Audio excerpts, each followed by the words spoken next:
কোরআনে কারীম মুখস্থ করার জন্য আল্লাহ রাব্বুল আলামিন এটাকে স্থায়ী করার জন্য বাধ্যতামূলক করেছেন। নামাজের ভিতরে তেলাওয়াত করতে হবে। মানুষ নামাজের মধ্যে তেলাওয়াত করে, সওয়াবের জন্য সকালে পড়ে, বিকালে পড়ে, অর্থ সহকারে বুঝে পড়ে, রাত্রে পড়ে, দিনে পড়ে।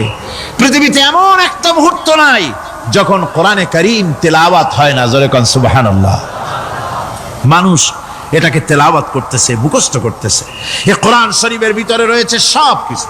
এর মধ্যে রয়েছে ইতিহাস, এর মধ্যে আছে বিজ্ঞান, এর ভিতরে রয়েছে দর্শন, ভূতত্ত্ব, উদ্ভিদতত্ত্ব, নৃতত্ত্ব, খতত্ত্ব, জ্যোতির্বিজ্ঞান। এর ভিতরে রয়েছে মানুষের পারিবারিক নীতি, সামাজিক নীতি, চুক্তি নীতি, বন্ধি নীতি, যুদ্ধ নীতি। মানুষের যা প্রয়োজন সব কিছু এ কোরআনে কারীমের মধ্যে আল্লাহ পাক সন্নিবেশিত করে দিয়েছেন। জোরে কোন সুবহানাল্লাহি ওয়া বিহামদিহি। আমার ভাইয়েরা, কোরআন এর পরিচয়ের কথা বলতেছিলাম। আল্লাহ পাক কি কোরআন আমাদের শিখালেন, কোন কোরআন আমাদের শিখিয়েছেন, সেই কোরআনের পরিচিতি আপনাদের সামনে আমি তুলে ধরতেছি। আমি নিজে না, এবার কোরআন তার পরিচয় নিজেই দেবে। কেউ যদি কোরআনের কাছে জিজ্ঞাসা করে, কোরআন তুমি কোথা থেকে নাজিল হয়েছ, কে তোমাকে নাজিল করেছে, এই প্রশ্ন যদি কেউ কোরআনের কাছে করে, কোরআন নিজেই তার জবাব দিতে পারে কিনা? কোরআন নিজেই বলে, তানজিলাম মিম্মান খালাকাল আরদা ওয়াস সামাওয়াতিল উলা। এই কোরআন নাজিল করেছেন তিনি, যিনি ওই সুউচ্চ আকাশ আর জমিনকে যিনি সৃষ্টি করেছেন, সেই আল্লাহ আমারে নাজিল করেছেন। কোরআনের কাছে কেউ যদি প্রশ্ন করে, ও কোরআন, এই পৃথিবীতে নাজিল হওয়ার আগে তুমি কোথায় ছিলে? কেউ যদি প্রশ্ন করে, কোরআনে কারীম নিজে নিজের পরিচয় শোনায়, আমি কোথায় ছিলাম শোনো। বাল হুয়া কুরআনুম মাজিদুন ফি লাউহিম মাহফুজ। বরং এই কিতাব অতীব মর্যাদা সম্পন্ন, সুরক্ষিত ফলকে লিপিবদ্ধ ছিল। আমি ছিলাম লৌহে মাহফুজে, সেখান থেকে এসেছি। যদি কেউ প্রশ্ন করে, কোরআন কি কোরআন, তুমি কার উপরে অবতীর্ণ হয়েছ? জবাব কোরআন নিজেই দেয়, ওয়া আমিনু বিমা নুজিলা আলা মুহাম্মাদ ওয়া হুয়াল হাক্কু মির রাব্বিহিম। ঈমান আনো সেই জিনিসের উপরে যেটা মুহাম্মদ সাল্লাল্লাহু আলাইহি ওয়াসাল্লামের উপর অবতীর্ণ হয়েছে। আবার অন্য আয়াতেও জবাব পাওয়া যায়, তাবারাকাল্লাযী নাযালাল ফুরকানা আলা আবদিহি লিয়াকুনা লিল আলামিনা নাযীরা। অতীব বরকতপূর্ণ মহান সত্তা সেই আল্লাহ রাব্বুল আলামিন, যিনি তার বান্দার পরে ফুরকান অবতীর্ণ করেছেন। সুবহানাল্লাহি ওয়া বিহামদিহি। কোরআনের নাম আমি বলেছিলাম শুধু কোরআন নয়, অনেক নাম আছে। কোরআনের আরেক নাম ফুরকান। কোরআনের আরেক নাম কি?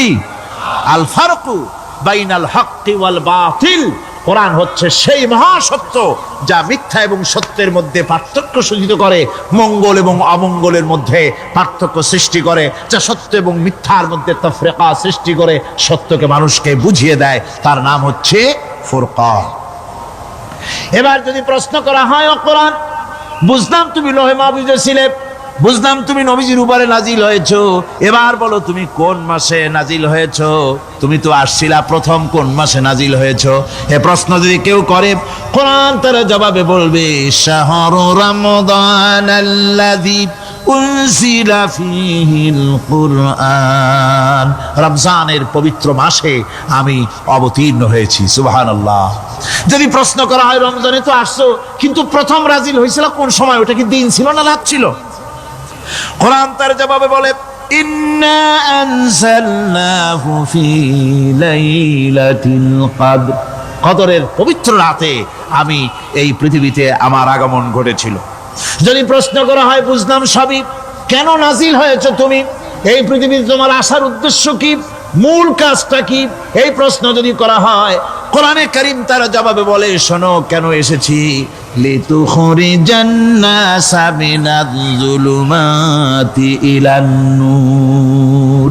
আমার মিশন হচ্ছে গোটা বিশ্ব মানবতাকে পঞ্জীভূত জমাট বাঁধা অন্ধকারের ভেতর থেকে টেনে বের করে আলোর সন্ধান দিতে, আলোর দিকে আনার জন্য আমি কোরআন নাজিল হয়েছি। গোটা পৃথিবীর মানুষ আছে অন্ধকারের ভিতরে। কিসের মধ্যে? অন্ধকার কি? অন্ধকার হচ্ছে পুঁজিবাদ, অন্ধকার সমাজতন্ত্র, অন্ধকার ধর্মনিরপেক্ষতাবাদ, অন্ধকার জাতীয়তাবাদ, মানুষের তৈরি করা যত মতবাদ সব কি? জোরে কোন সবগুলি কি? অন্ধকার। আজকে আসার সময় দেখলাম দেওয়ালে লেখা, সমাজতন্ত্র আমরা প্রতিষ্ঠা করে ছাড়ব। চিন্তা করলাম যারা লিখছেন তারা কি পাগল না ছাগল? কি আশ্চর্য কথা! যেই মতবাদ পৃথিবীর মাটি থেকে যে করেছে অথবা সেই দেশের লোকেরা ঠাটা মেরে তাদের দেশ থেকে বিদায় করে দিল, তাদের কোদাল হাতি বিদায় করে দিল, ছিন্ন ভিন্ন করে জুতার তলে শেষ করে দিল। তৈরি করা শত সহস্র বিলিয়ন ডলারের বইগুলি আগুন জ্বালিয়ে দিল। আর বাংলাদেশের কিছু ছাগল পাগল সমাজতন্ত্র এখন টিকায় রাখবো। এটা মাথা খারাপ, পাগল না মাথা গোল বুঝতে পারছি না। আমার বন্ধুগণ, এগুলি সব অন্ধকার। এই অন্ধকারের ভেতর থেকে মানুষগুলিকে টেনে আনবে কোরআন কিসের দিকে? আলোর দিকে। এবার যদি প্রশ্ন করা হয়, বুঝলাম তুমি অন্ধকার থেকে আলোর দিকে নিয়ে আসবে, আলোর দিকে আসলে পরে ফায়দাটা কি হবে? মূল ফায়দাটা বুঝায় দাও, আসল ফায়দা কি হবে তোমারে যদি মানি? কোরআন তার জবাব দেয়, নিজের পরিচয় নিজে তুলে ধরে, ফামান তাবিআ হুদায়া ফালা খাউফুন আলাইহিম ওয়ালা হুম ইয়াহজানুন। এই কোরআনকে যদি মেনে চলো, এই কোরআনের আইন যদি মানো, সমাজে মানো, ব্যক্তিতে মানো, পরিবারে মানে, রাষ্ট্রে মানো, জীবনের সব ক্ষেত্রে সমস্ত জায়গায় যদি এই কোরআনকে মেনে চলো, ফালা খাউফুন আলাইহিম, তাহলে তোমাদের কোনো ভয় থাকবে না, ওয়ালা হুম ইয়াহজানুন, কোনো চিন্তাও থাকবে না। কিসের ভয় থাকবে না? কোরআনের আইন মেনে যদি চলো সমাজে ও রাষ্ট্রে, চুরির ভয়, ডাকাতির ভয়, জেনার ভয়, হত্যার ভয়, সন্ত্রাসের ভয়, কোনো ভয় থাকবে না। ওয়ালা হুম ইয়াহজানুন, চিন্তাও থাকবে না। খাওয়া পড়া, শিক্ষা, চিকিৎসা, বাসস্থান, এগুলির কোনো চিন্তা থাকবে না। কোরআনের সমাজে সব কিছুর গ্যারান্টি দেওয়া হবে, সবগুলি পেয়ে যাবে। এখন যদি আবার প্রশ্ন করা হয়, কোরআন বুঝলাম তোমারে মানলে পরে সব ফায়দা হবে, তাহলে এবার জবাব দাও, তোমার ভিতরে কি রাজনীতি আছে নাকি? আমি তো মানুষ, আমার রাজনীতি করা লাগে। Man is social animal. আমরা তো জঙ্গলের পশু নই, আমরা তো মানুষ। আমাদের সমাজ আছে, আমাদের পৌর নির্বাচন আছে, আমাদের জাতীয় নির্বাচন আছে, আমাদের কলকারখানা আছে, জমিন আছে, আমাদের রাজনীতি, অর্থনীতি, সমাজনীতি আছে, পারিবারিক নীতি আছে, অনেক নিয়ম মালা আছে, নিয়ম নীতি আছে। তোমারে মানলে তোমার ভিতরে কি ওগুলো আছে নাকি সে কথা বলো। কোরআন তার জবাবে বলে, وَنَزَّلْنَا عَلَيْكَ الْكِتَابَ تِبْيَانًا لِكُلِّ شَيْءٍ وَهُدًى وَرَحْمَةً وَبُشْرَى لِلْمُسْلِمِينَ। কোরআন জবাবে বলে, শুনে রাখো, শুধু অর্থনীতি সমাজনীতি নয়, শুধু রাজনীতি আর শিক্ষানীতি, যুদ্ধনীতি নয়, তোমার জীবনে যা কিছু দরকার, ইহকালে যা কিছু দরকার, পরকালে, সব কথাগুলি আল্লাহ রব্বুল আলামিন আমি কোরআনের সিনার ভিতরে খুলে খুলে বর্ণনা করে দিয়েছেন। সব কথা এ কোরআনে কারীমের ভিতরে রয়েছে। তোমার এমন কোনো জিনিস নাই যা তুমি কোরআনে কারীমের মধ্যে পাবে না। তোমার সমস্ত প্রয়োজন আমার বুকের মধ্যে আল্লাহ দিয়ে দিয়েছেন। বিজ্ঞান আছে, দর্শন আছে, ইতিহাস আছে, সব আছে এর মধ্যে। তবে কোরআনের মধ্যে বিজ্ঞান আছে বলে আমি এটাকে বিজ্ঞানের কিতাব বলবো না, দর্শন আছে বলে দর্শনের কিতাব আমি বলবো না, রাজনীতি আছে বলে কোরআনকে আমি রাজনীতির কোনো কিতাব বলবো না। কোরআন তাহলে কি? কোরআন হচ্ছে অর্থনীতি, সমাজনীতি, রাজনীতি, পারিবারিক নীতি, মানুষের জীবনের যা কিছু প্রয়োজন, সমস্ত নীতিমালার নীতি গ্রন্থের নাম হতেছে কোরআনে কারীম। সমস্ত নীতিমালার নীতি গ্রন্থ কোরআন। এখানে রয়েছে সব কিছুর উৎস, যেটা গ্রহণ করলে পরে মানুষ আরামে থাকতে পারবে। অমুসলিম নাগরিক বৃন্দ তাদের নাগরিক মর্যাদা পাবে। মুসলমান, কৃষক, নারী, চিকিৎসা, কৃষিবিদ, সাধারণ মানুষ, রং, বর্ণ, ভাষা নির্বিশেষে গোটা মানব সভ্যতা আরামে বাস করতে পারবে, পশু পাখিও আরামে থাকবে, গাছপালাও আরামে থাকবে। যেহেতু নির্দেশ হয়েছে বিনা প্রয়োজনে গাছের পাতাটিও ছিল না। ইসলামের সমাজ যদি চালু হয়, গাছেরাও আরাম পাবে, পাহাড়ও আরাম পাবে। চট্টগ্রামের লোকেরা যেভাবে পাহাড় কাটা আরম্ভ করেছে, এটা বড় দুঃখজনক। জুমলায় মোতারেজা একটা বলে দিলাম, অপ্রাসঙ্গিক হলেও জরুরি কথা। আপনারা পাহাড় কাটতেছেন না, আপনাদের নিজেদের পায়ে নিজেরা কুড়াল মারতেছেন। খবরদার পাহাড় কাটবেন না। আল্লাহর প্রকৃতির ভারসাম্য আপনারা নষ্ট করছেন বলে ওজোন স্তরে ফাটল ধরেছে। তা রিপেয়ার করার জন্য আজকে বিশ্বের সব বিজ্ঞানীরা হতাশ হয়ে গিয়েছে, পাগল হয়ে গেছে। কেমনে এই ওজোন স্তরের ফাটলকে রিপেয়ার করব? ওজোন স্তরটা কি? ওজোন স্তর হচ্ছে, সুবহানাল্লাহ, আল্লাহর যে কত দয়া। সূর্য, সেই সূর্যের রয়েছে আলট্রা ভায়োলেট রে, যাকে বাংলায় বলা হয় অতি বেগুনি রশ্মি। যে রশ্মিটা সৃষ্টি জগতে যদি আসে আর তা যদি কোনো প্রাণীর শরীরকে টাচ করে, তাহলে সমস্ত প্রাণী ক্যান্সার হয়ে, এক্সিমা হয়ে, বিখাউজ হয়ে, অ্যাজমা হয়ে সমস্ত প্রাণী মরে যাবে, কেউ বাঁচবে না। মারাত্মক রশ্মি। সেই রশ্মিটা যাতে সৃষ্টি জগৎকে টাচ করতে না পারে, সেজন্য আল্লাহ পাক একটা ওজোন স্তর তৈরি করেছেন। ওখানে এসে ওটা বাধাপ্রাপ্ত হয়, পৃথিবীর মাটিতে আসে না। যা কিছু পৃথিবীর মানুষের জন্য, পৃথিবীর জন্য কল্যাণকর, সেগুলি সূর্য থেকে আসতে থাকে। সুবহানাল্লাহ ওয়া বিহামদিহি। যেটা ক্ষতিকর, সেটা আল্লাহ পাক আটকায় রাখেন। এখন সেই ওজোন স্তরে ফাটল ধরলো। কেমনে ফাটল ধরলো? ফাটল আপনি আমি ধরাইছি। আপনি বলবেন যেটা কেমন কথা, আমি তো ওইখানে যাই নাই, আমি ফাটল ধরাইলাম কেমনে? ওই যে সেই আপনার প্রাইমারি স্কুলে ভিজিট করতে গিয়েছিলেন ইন্সপেক্টর, তারপরে প্রাইমারি না হাই স্কুল ভিজিট করতে গেছে। যায়া জিজ্ঞেস করছে, ছেলেরা কি পড়ছো? বলে ইতিহাস। ঠিক আছে, ইতিহাস থেকেই প্রশ্ন করব। বলতো চীনের প্রাচীর কে ভেঙেছে? ছেলেরা জবাব দিচ্ছে না। তুমি বলো, তুমি বলো। কেউ বলছে না। বেঞ্চের কোনা যে ছেলেটি, সে বলছে সর্বনাশ। কেউ যখন স্বীকার করে না, এটা তো আমার মাথায় আসবে। সব শেষ ইন্সপেক্টর তাকে বলছে, তুমি বলো তো কে ভেঙেছে চীনের প্রাচীর? কয়, স্যার, গ্রামে আমার দুষ্টমির যথেষ্ট বদনাম আছে, কিন্তু চীনের প্রাচীর ভাঙার মতো দুষ্কর্ম আমি করি নাই। ইন্সপেক্টর খুব রেগে গেলেন, মাস্টারের দিকে তাকালেন। এই বুঝি আপনার ইতিহাস পড়ানো? মাস্টার ইন্সপেক্টরের বিরক্তি ভরা মুখ দেখে বলছেন, স্যার রাগ করবেন না, এসব ছাত্র তো আমার, ওদের অবস্থা তো আমি জানি। আপনি আসছেন ঢাকা থেকে, আপনি জানবেন কি? আমি হলপ করে বলতে পারি, আমার ক্লাসের কোন ছাত্র চীনের প্রাচীর ভাঙে নাই। ইন্সপেক্টর রাগ হইয়া চলে গেছে হেডমাস্টারের রুমে, যায় বলছে যে আমি আপনার স্কুলের গ্রান্টকে আমি নাকচ করে দেব, মঞ্জুরি আমি ক্যান্সেল করে দেব। কেন? এই অবস্থা। হেডমাস্টার বলছে, স্যার রাগ করবেন না, আপনার জন্য কিছু টাকা পয়সাও রাখছি হাদিয়া। বড় একটা চর্বিযুক্ত খাসিও জবাহ করা হয়েছে, পুকুর থেকে রুই মাছ তোলা হয়েছে। তারপরেও আমার ছাত্ররা, টিচাররা বলার পরেও যদি আপনার সন্দেহ হয়ে থাকে যে আমার ছাত্ররাই ভাঙছে, তো ওই আপনি অসন্তুষ্ট হবেন না, রাগ করবেন না। স্যার, ওই প্রাচীর ভাঙতে যা খরচ লাগে আমি কিছু খরচ দেবো, তো আপনি রাগ করেন না। এখন চিন্তা করেন, স্কুলের ছাত্র থেকে শুরু করে হেডমাস্টার পর্যন্ত জ্ঞানের বহর। তো বলতেছিলাম, আপনি আমি ওজন স্তরে ফাটল ধরিয়েছি, তার অর্থ এই নয় যে আপনারা গিয়ে ওখানে কুড়াল মারিয়ে ওটারে ভাঙছেন। তাহলে ওটা কি হয়েছে? কোরআনে কারীমে রব্বুল আলামিন বলেন, ওয়ামা আসাবাকুম মিন মুসিবাতিন ফাবিমা কাসাবাত আইদিকুম ওয়া ইয়াফু আন কাসীর। যত বিপদ তোমাদের উপর আরোপিত হয়, সমস্ত বিপদ তোমাদের দুই হাতের কামাই করা। কে বলছেন? আল্লাহ পাক। ওজন স্তরে ফাটল ধরেছে, এটা বিপদ।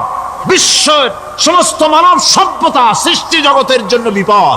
এই বিপদের জন্য দায়ী পৃথিবীর মানুষ। কিরকম?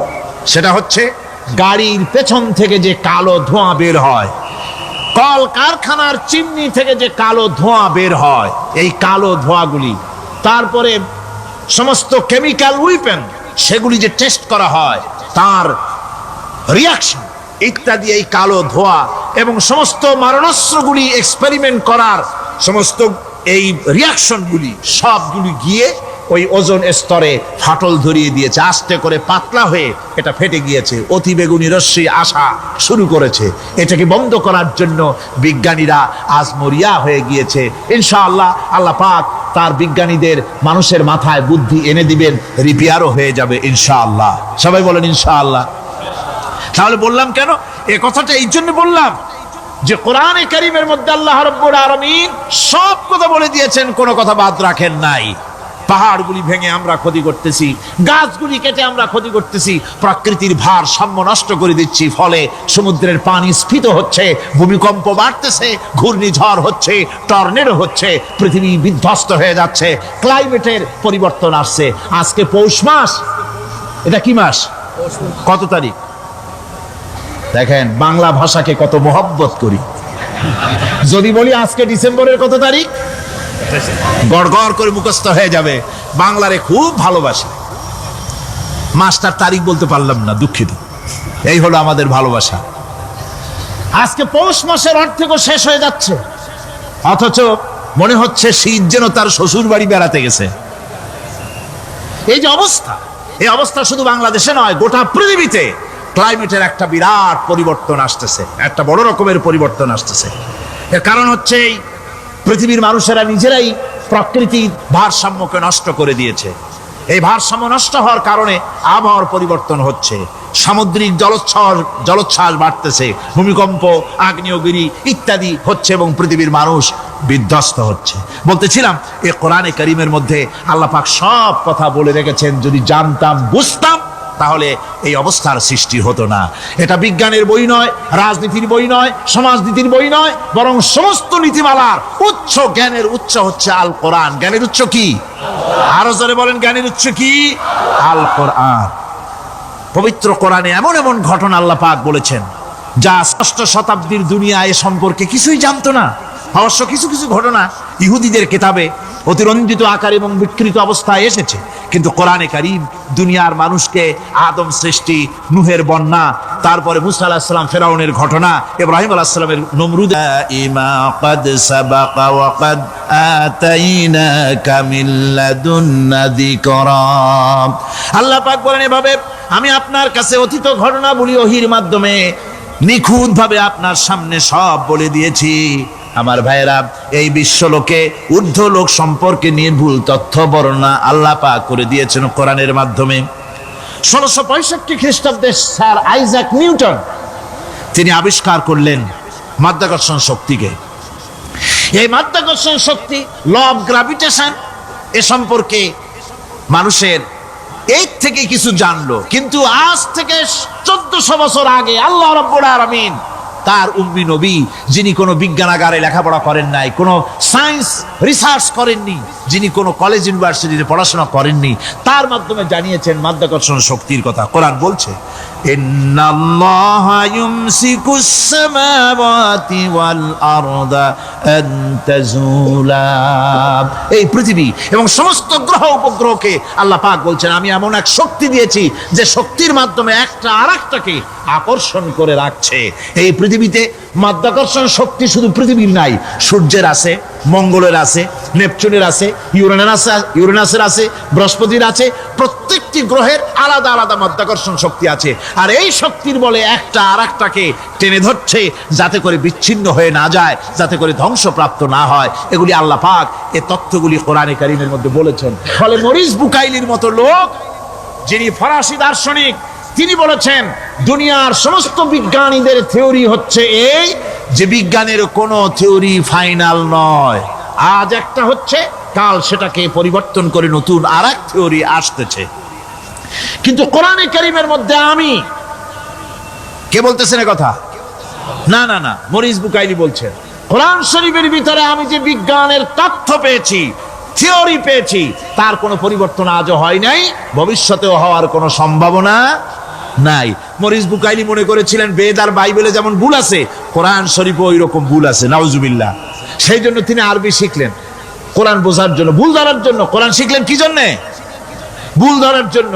আর এমন শেখা শিখছেন, ওই আরবি শিক্ষা মানে আমাদের দেশের লোকদের মতো আনাকুম জানাকুম শেখে নাই, ভালো করেই শিখছে, ভালো করেই মুখস্থ করেছে। তার ভালো করে আরবি শিখেছেন, তারপরে কোরআন শরীফ পড়েছেন, তারপরে তিনি এ কোরআন পড়ে তেলাওয়াত করে বুঝে এরপরে তিনি বই লিখেছেন দি Bible, the Quran and science. এই বইয়ের মধ্যে তিনি পরিষ্কার লিখেছেন, কোরআন পড়লাম, এর ভিতরে একটা নক্তা দেওয়ার, একটা কলমের ফোঁটা দেওয়ার জায়গা কারো নাই। কোরআন নিঃসন্দেহে মহান স্রষ্টা আল্লাহ রাব্বুল আলামিনের মানুষের বানানো কিতাব, এটা হতে পারে না। সুতরাং কোরআন শরীফের মধ্যে আল্লাহ পাক সব কথা বলে দিয়েছেন। বিজ্ঞানের সাথে কিন্তু কোরআনের সংঘর্ষ নাই। অনেকে মনে করে যে বিজ্ঞান আর কোরআন এর মধ্যে বিরাট সংঘর্ষ। না, বিরাট সংঘর্ষ নয়, দুই একটা পয়েন্টে সংঘর্ষ থাকতে পারে। অধিকাংশ ব্যাপারই বিজ্ঞান, আমি মনে করি বিজ্ঞানের আবিষ্কার যত বাড়বে কোরআন বোঝা মানুষের জন্য তত সহজ হবে। এটা আমার ধারণা, এটা আমার ধারণা। বিজ্ঞানের সাথে দুই একটা পয়েন্টের উপরে সংঘর্ষ আছে, যেমন চন্দ্র এবং সূর্য সম্পর্কে, সৌরজগৎ সম্পর্কে Copernicus, Kepler, Galileo, Newton, Einstein মহাশূন্য সম্পর্কে যে সব বক্তব্য রেখেছেন, সেসব বক্তব্যের সাথে কোরআন শরীফের কিছুটা বৈপরীত্য রয়েছে। যেমন কেউ বলেছেন সূর্য ঘোরে, পৃথিবী স্থির, কেউ বলে সূর্যের চতুর্দিকে পৃথিবী ঘোরে, কেউ কয় চন্দ্র ঘোরে, কেউ কয় আমরা কি আর বসে থাকি, আমরাও ঘুরি। কিন্তু আসলে ঘোরেটাকে কে ঘোরে, এ ফয়সালা কে দেবে? কে দিবে বলুন তো? হ্যাঁ, ঠিক বলেছেন, আল্লাহই দিবেন, কারণ এগুলি সৃষ্টি করেছেন কে? এবার শুনুন, এই বিতর্কের মীমাংসা আল্লাহ পাক করছেন কোরআনে কারিমে বহু আগে। গ্যালিলিও, কেপলার, কোপারনিকাস এদের বলার অনেক আগে বিশ্বনবী জানাবে মুহাম্মদ রাসূলুল্লাহ সাল্লাল্লাহু আলাইহি ওয়াসাল্লাম তিনি বলে দিয়েছেন, আল্লাহর কথা তিনি বলেছেন, লাশ-শামসু ইয়ানবাগী লাহা আন তুদরিকাল কামারা ওয়ালাল-লাইলু সাবিকুন নাহার ওয়া কুল্লুন ফি ফালাকিন ইয়াসবাহুন। প্রবল জ্ঞানী হইবে যাহারা, আপন মনেতে বুঝিবে তাহারা, রাত্রি পারে না আগে যাইবার দিনের স্থান করি অধিকার। চন্দ্র বাজে না সূর্যের গায়েতে, সূর্য পারে না চন্দ্রকে ধরিতে। যার যে স্থান বহাল রাখিয়া ভ্রমণ করিছে খোদাকে ডরিয়া। আল্লাহ রাব্বুল আলামিনকে ভয় করে সব ঘুরছে, চাঁদও ঘোরে, সূর্য ঘোরে, মঙ্গল ঘোরে, ইউরেনাস ঘোরে, বৃহস্পতি ঘোরে, পৃথিবীও ঘোরে। সব ঘুরছে তো ঘুরছেই, বন বন করে ঘুরছে একটা নির্দিষ্ট কক্ষপথে, আপন আপন কক্ষপথে ঘুরছে, যার ফলে অ্যাক্সিডেন্ট হয় না। সুবহানাল্লাহ, জোরে বলেন সুবহানাল্লাহ। নির্ধারিত কক্ষে ঘুরছে, নির্ধারিত কক্ষে ঘুরছে। এর কক্ষগুলি আল্লাহ পাক ঠিক করে দিয়েছেন, সেই কক্ষে ঘুরতেছে, একে অপরের পথ অতিক্রম করতেছে না। আবার ওই মহাশূন্যের ভেতরে রয়েছে black hole. Black hole, black hole কি? ব্ল্যাক হোল হচ্ছে একটা বিরাট অন্ধকার গহ্বর, একটা মৃত্যুকূপ। এত বড় বিরাট ব্ল্যাক হোল মহাশূন্যে আছে, বিজ্ঞানীরা হয়রান হয়ে গেছে। তার এত বড় শক্তি, সে শুধু তারা খায় না, কোন তারকা ঘুরতে ঘুরতে যদি তার কাছে এসে যায় তারাকে খেয়ে ফেলে। কোন আলো যদি কাছে আসে, আলো শুষে নিতে নিতে আলো যার থেকে এসেছে সেটাকেও শেষ করে ফেলে। এ ধরনের একটা দারুণ আকর্ষণী শক্তি তার মধ্যে আল্লাহ সৃষ্টি করেছেন। একটা ব্ল্যাক হোল আছে মহাশূন্যের ভিতরে। সূর্য, চন্দ্র, গ্রহ, নক্ষত্র, যে সূর্য পৃথিবীর চাইতে 13 লক্ষ গুণ বড়, এমন 2 কোটি সূর্য খাইয়া হজম করতে পারে এত বড় ব্ল্যাক হোল আল্লাহ তৈরি করে রেখেছেন মহাশূন্যের উপরে। রয়েছে মিল্কি ওয়ে, রয়েছে গ্যালাক্সি, অন্তত 10,000 কোটি, 10 সহস্র কোটি তারকা দিয়ে সমৃদ্ধ গ্যালাক্সি মিল্কি ওয়ে, যেটা অন্ধকার রাত্রে, তারকা সজ্জিত রাতে উত্তর দক্ষিণ দিকে টানা একটা পথের মতো দেখা যায়। এটা হচ্ছে গ্যালাক্সি, এইটাকে বলা হয় মিল্কি ওয়ে। এটা হচ্ছে ছায়াপথ। অসংখ্য তারকা এর মধ্যে রয়েছে। কত বড় বড় তারকা, অনেক দূরে। তাই আমরা দেখি বিন্দু বিন্দু, আসলে কি বিন্দু না। কত বড় জানেন? বিজ্ঞানীরা বলেছেন দৈত্যের মতো বিরাট বিরাট তারকা আছে, যে সূর্য পৃথিবীর চাইতে 13 লক্ষ গুণ বড়। এরকমের সূর্যের অন্তত 3 কোটি সূর্য খাইয়া হজম করতে পারে এরকম অসংখ্য তারকা মিল্কি ওয়ের ভিতরে আল্লাহ সৃষ্টি করেছেন। সুবহানাল্লাহ বিহামদিহি। সুবহান। আর মানুষ লাফায়, 4 আঙ্গুল মানুষ খালি লাভ দেয়, মোষ কতগুলো রাখিয়া। কোন আনন্দে লাফাও, কি শক্তি তোমার! মহাশূন্যের তুলনায় এই পৃথিবীর অবস্থান কি জানেন? এই জন্য যত বেশি পড়াশোনা করবেন মাথা নত হয়ে যাবে। কমিউনিস্ট হয় ছাগলেরা, বুদ্ধিমান কোনোদিন কমিউনিস্ট হয় না। কারা কমিউনিস্ট হয়? ছাগলগুলি, যাদের আকল নাই, যাদের জ্ঞান নাই, বুদ্ধি নাই, ওরাই কমিউনিস্ট হয়। কোন চিন্তাবিদ, কোন বিজ্ঞানী কমিউনিস্ট হয় না। মাথা নত হয়ে যায়, আল্লাহর এই সৃষ্টি দেখে পাগল হয়ে যায়। নিঃসন্দেহে আল্লাহ আছেন, নইলে পরে এগুলি হয় কি করে? আমি চিন্তা করে পাই না কমিউনিস্ট হয় কেমন, কতখানি পাগল হইলে হয়। ছোট্ট একটা রুমাল দেখলে মনে করি কোন তাঁতি এটারে বানাইছে। একটা এই কি জানি কয় মাইক দেখলে মনে করি কেউ এটাকে বানাইছে। টেবিল দেখলে মনে করি কেউ বানাইছে। ফ্রিজ দেখলে মনে করি বানাইছে কেউ। একটা সুই দেখলে মনে করি কেউ এটাকে বানাইছে। আর এই বিশাল পৃথিবী, ওই বিশাল আকাশ, কমিউনিস্টরা কয় এমনি এমনি হইছে। কয় বোতল খায় দৈনিক আল্লাহ জানে। আমার বন্ধুগণ, মাথা নত হয়ে আসবে চিন্তা করলে কি বিশাল সৃষ্টি আল্লাহ পাকের। এই ছায়াপথ, এই গ্যালাক্সি, এর তুলনায় পৃথিবীর অবস্থান কোথায়? পৃথিবীর অবস্থানটা হচ্ছে, আমার হাতে এটা একটু কলম,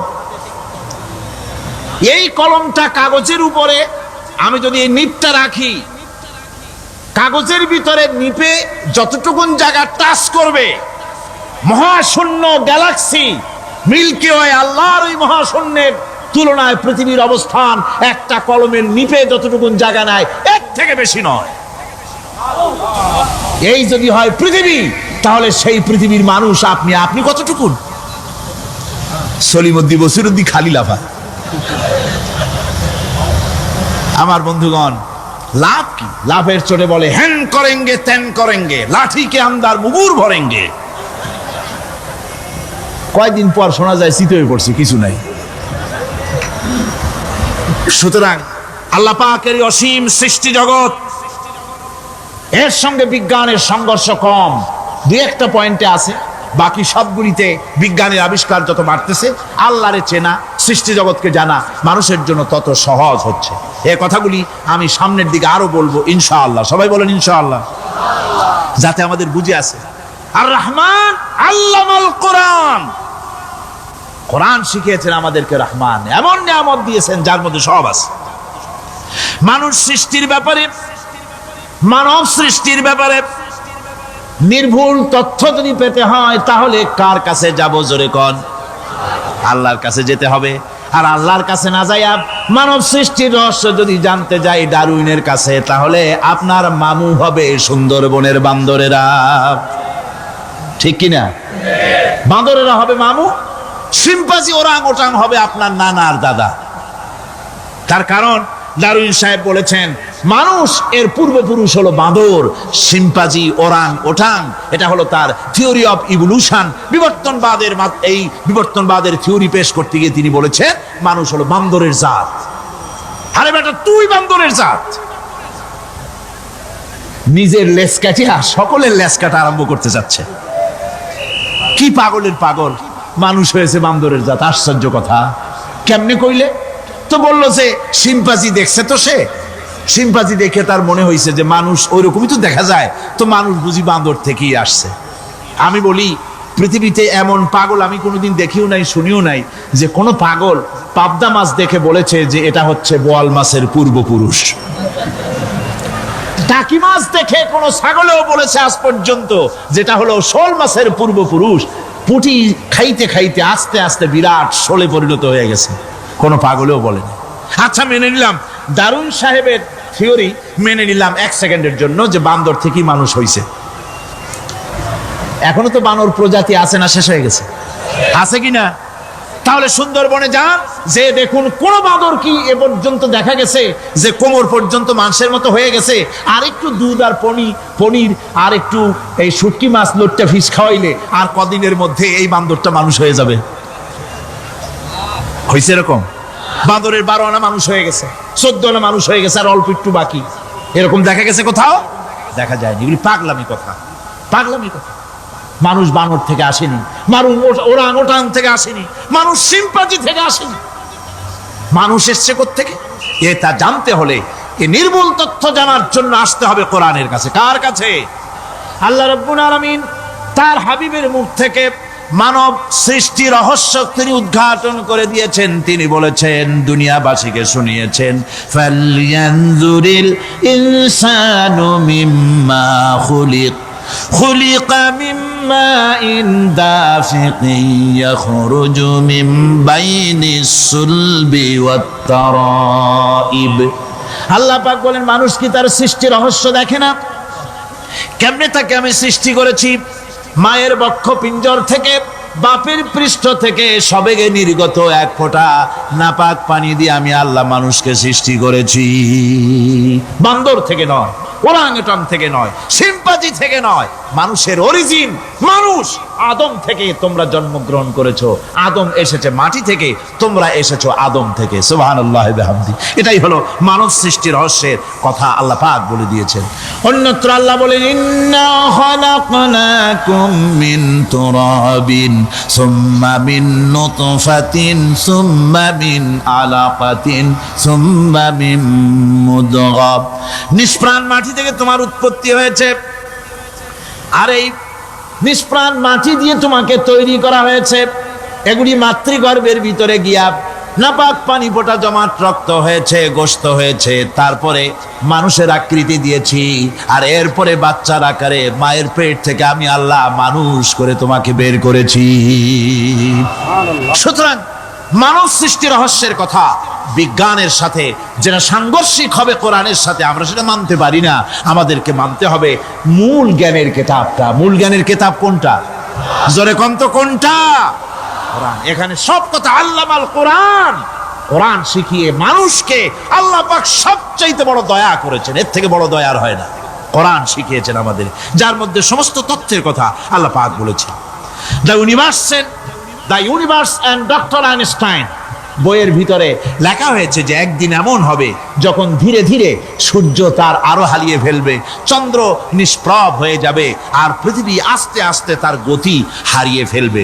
একথা আজকের বিজ্ঞানীরা অথবা আজ থেকে কয়েক বছর আগের বিজ্ঞানীরা একথা বলছেন। কিন্তু রাসূল করিম সাল্লাল্লাহু আলাইহি ওয়াসাল্লামের মুখ থেকে আজ থেকে 1400 বছর আগে, যিনি বিজ্ঞানাগারে মোটেও পড়াশোনা করেননি, লিখতে জানেন না, পড়তে জানেন না, সই করতে জানেন না, বিজ্ঞান আসছে কথা বলছে, সেই কথা 1400 বছর, 1500 বছর আগে রাসূল করিমের মুখ থেকে আল্লাহ পাক বলছেন। কোরআনে কারীম বলছে, ইয়াসআলু আইয়ানা ইয়াউমুল কিয়ামা ফাইদা বারিকাল বাসারু ওয়া খাসাফাল কামারু ওয়া জুমিআশ শামসু ওয়াল কামার। হে রাসূল, রাসূলের কাছে জিজ্ঞাসা করে কিয়ামত কবে হবে? আল্লাহ পাক বলেন, বলে দিন যেদিন চন্দ্র তার আলো হারিয়ে ফেলবে, যেদিন সূর্য তার আলো হারিয়ে ফেলবে, আর চন্দ্র আর সূর্য সব একাকার হয়ে যাবে। ওরা বলছে চাঁদে আলো থাকবে না, সূর্য আগের থেকে তার উত্তাপ এবং আলো স্তম্ভিত হতেছে, এবং হতে হতে এমন এক পর্যায়ে আসবে যখন সূর্য আলো হারিয়ে ফেলবে। বিজ্ঞানীরা গত 4-5 বছর আগে এ বক্তব্য রেখেছেন, কিন্তু 1400 বছর আগে বিজ্ঞানের লালনাগারে লেখাপড়া না করে হুজুরের মুখ থেকে আল্লাহ কথা বলে দিয়েছেন। তাহলে বিজ্ঞানের আসল কিতাব কোনটা? জোরে বলেন কোনটা?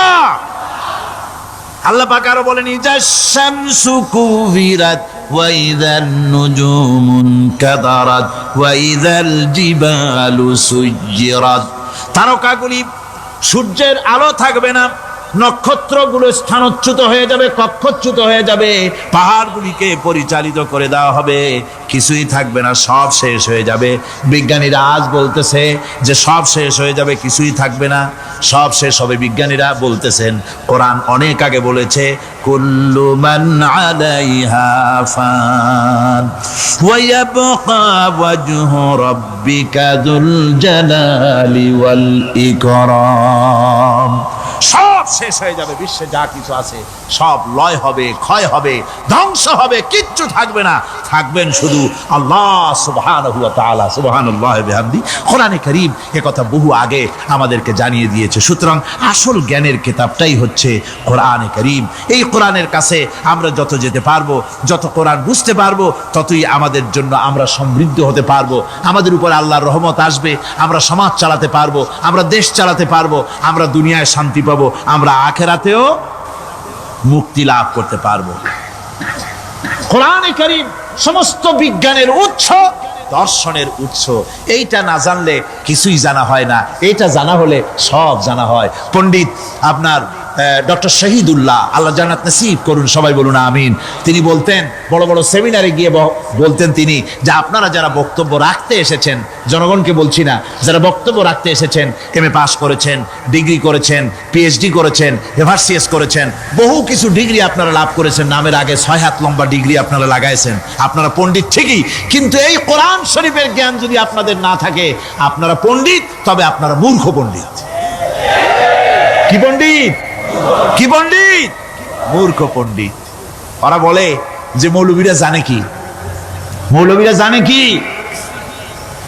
আরে ভাই, মৌলবীদের কাছে তো আসল জ্ঞান আছে। সুবহানাল্লাহ ওয়া বিহামদি। এখানে সবটা আছে।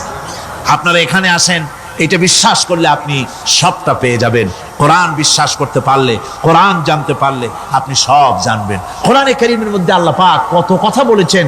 এর মধ্যে আছে আল্লাহ পাক বলেছেন, আফালা ইয়ানজুরুনা ইলাল ইবিলি কাইফা খুলিকাত। এই যে আমি উটগুলোরে বানাইছি, কেমনে বানাইলাম তোমরা কি দেখছো? উট কেমনে বানিয়েছি? মুফাসসিরিনে কেরাম এর উপরে অনেক আলোচনা করেছেন।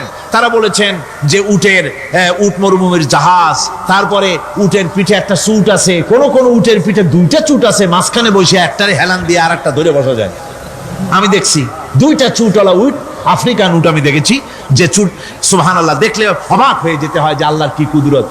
উটের পৃষ্ঠে 2টা চুট, মাঝখানে আপনি বসবেন, পিছনেরটা একটা সোফা সেটের মতো, পিছনে হেলান দিলেন, আর সামনে যখন সে মরাল সম চড়াই উত্তরাই পথ দিয়ে নামা ওঠা করবে, তখন আপনি যেন পড়ে না যান, সেজন্য সামনেরটা বুকের সাথে জড়ায় ধরবেন। এরপরে কি সৃষ্টি আল্লাহর, সুবহানাল্লাহ ওয়া বিহামদিহি। জিরাফগুলি দেখুন, জিরাফগুলি তার মাথা কত বড় উঁচা। লন্ডন জুতে জিরাফ দেখলাম, সে জিরাফের দেহ থেকে তার মাথাটা 22 ফিট উঁচা। মানে সে যদি নিচে দাঁড়ায়, 3 তলা বিল্ডিং এর ছাদের উপরে নাস্তা দিলে তো নিচে দাঁড়ায় খাইতে পারে, এই অবস্থা। সেই জিরাফে পানি খাবে কেমনে? মাথা হলো অত উঁচায়, পিছনের ঠ্যাং 2টা খাটো, সামনের ঠ্যাং 2টো উঁচা, এখন পানি খাবে কেমনে? ওই মাথা নামাইতে গেলে ঠ্যাং তো অনেক উঁচা। আল্লাহ পাক এমন সুন্দর ব্যবস্থা করলেন, সামনের 2টা ঠ্যাং এভাবে সরায় দেওয়ার মতো। ও যখনই পানি খায় দেখলাম 2টা ঠ্যাং অনেক ছেড়ায় দেয়, 2 দিকে ঠ্যাং চলে যায়, তখন মাথাটা সহজে নিচে নামায় আসে, পানি খাইতে পারে। এই সুযোগগুলি আল্লাহ সুবহানাহু ওয়া তাআলা তিনি করে দিয়েছেন। ওমা কুন্না আনিল খালকি গাফিলিন, আমি আমার সৃষ্টি জগৎ সম্পর্কে অমনোযোগী নহি। সুবহানাল্লাহ ওয়া বিহামদিহি।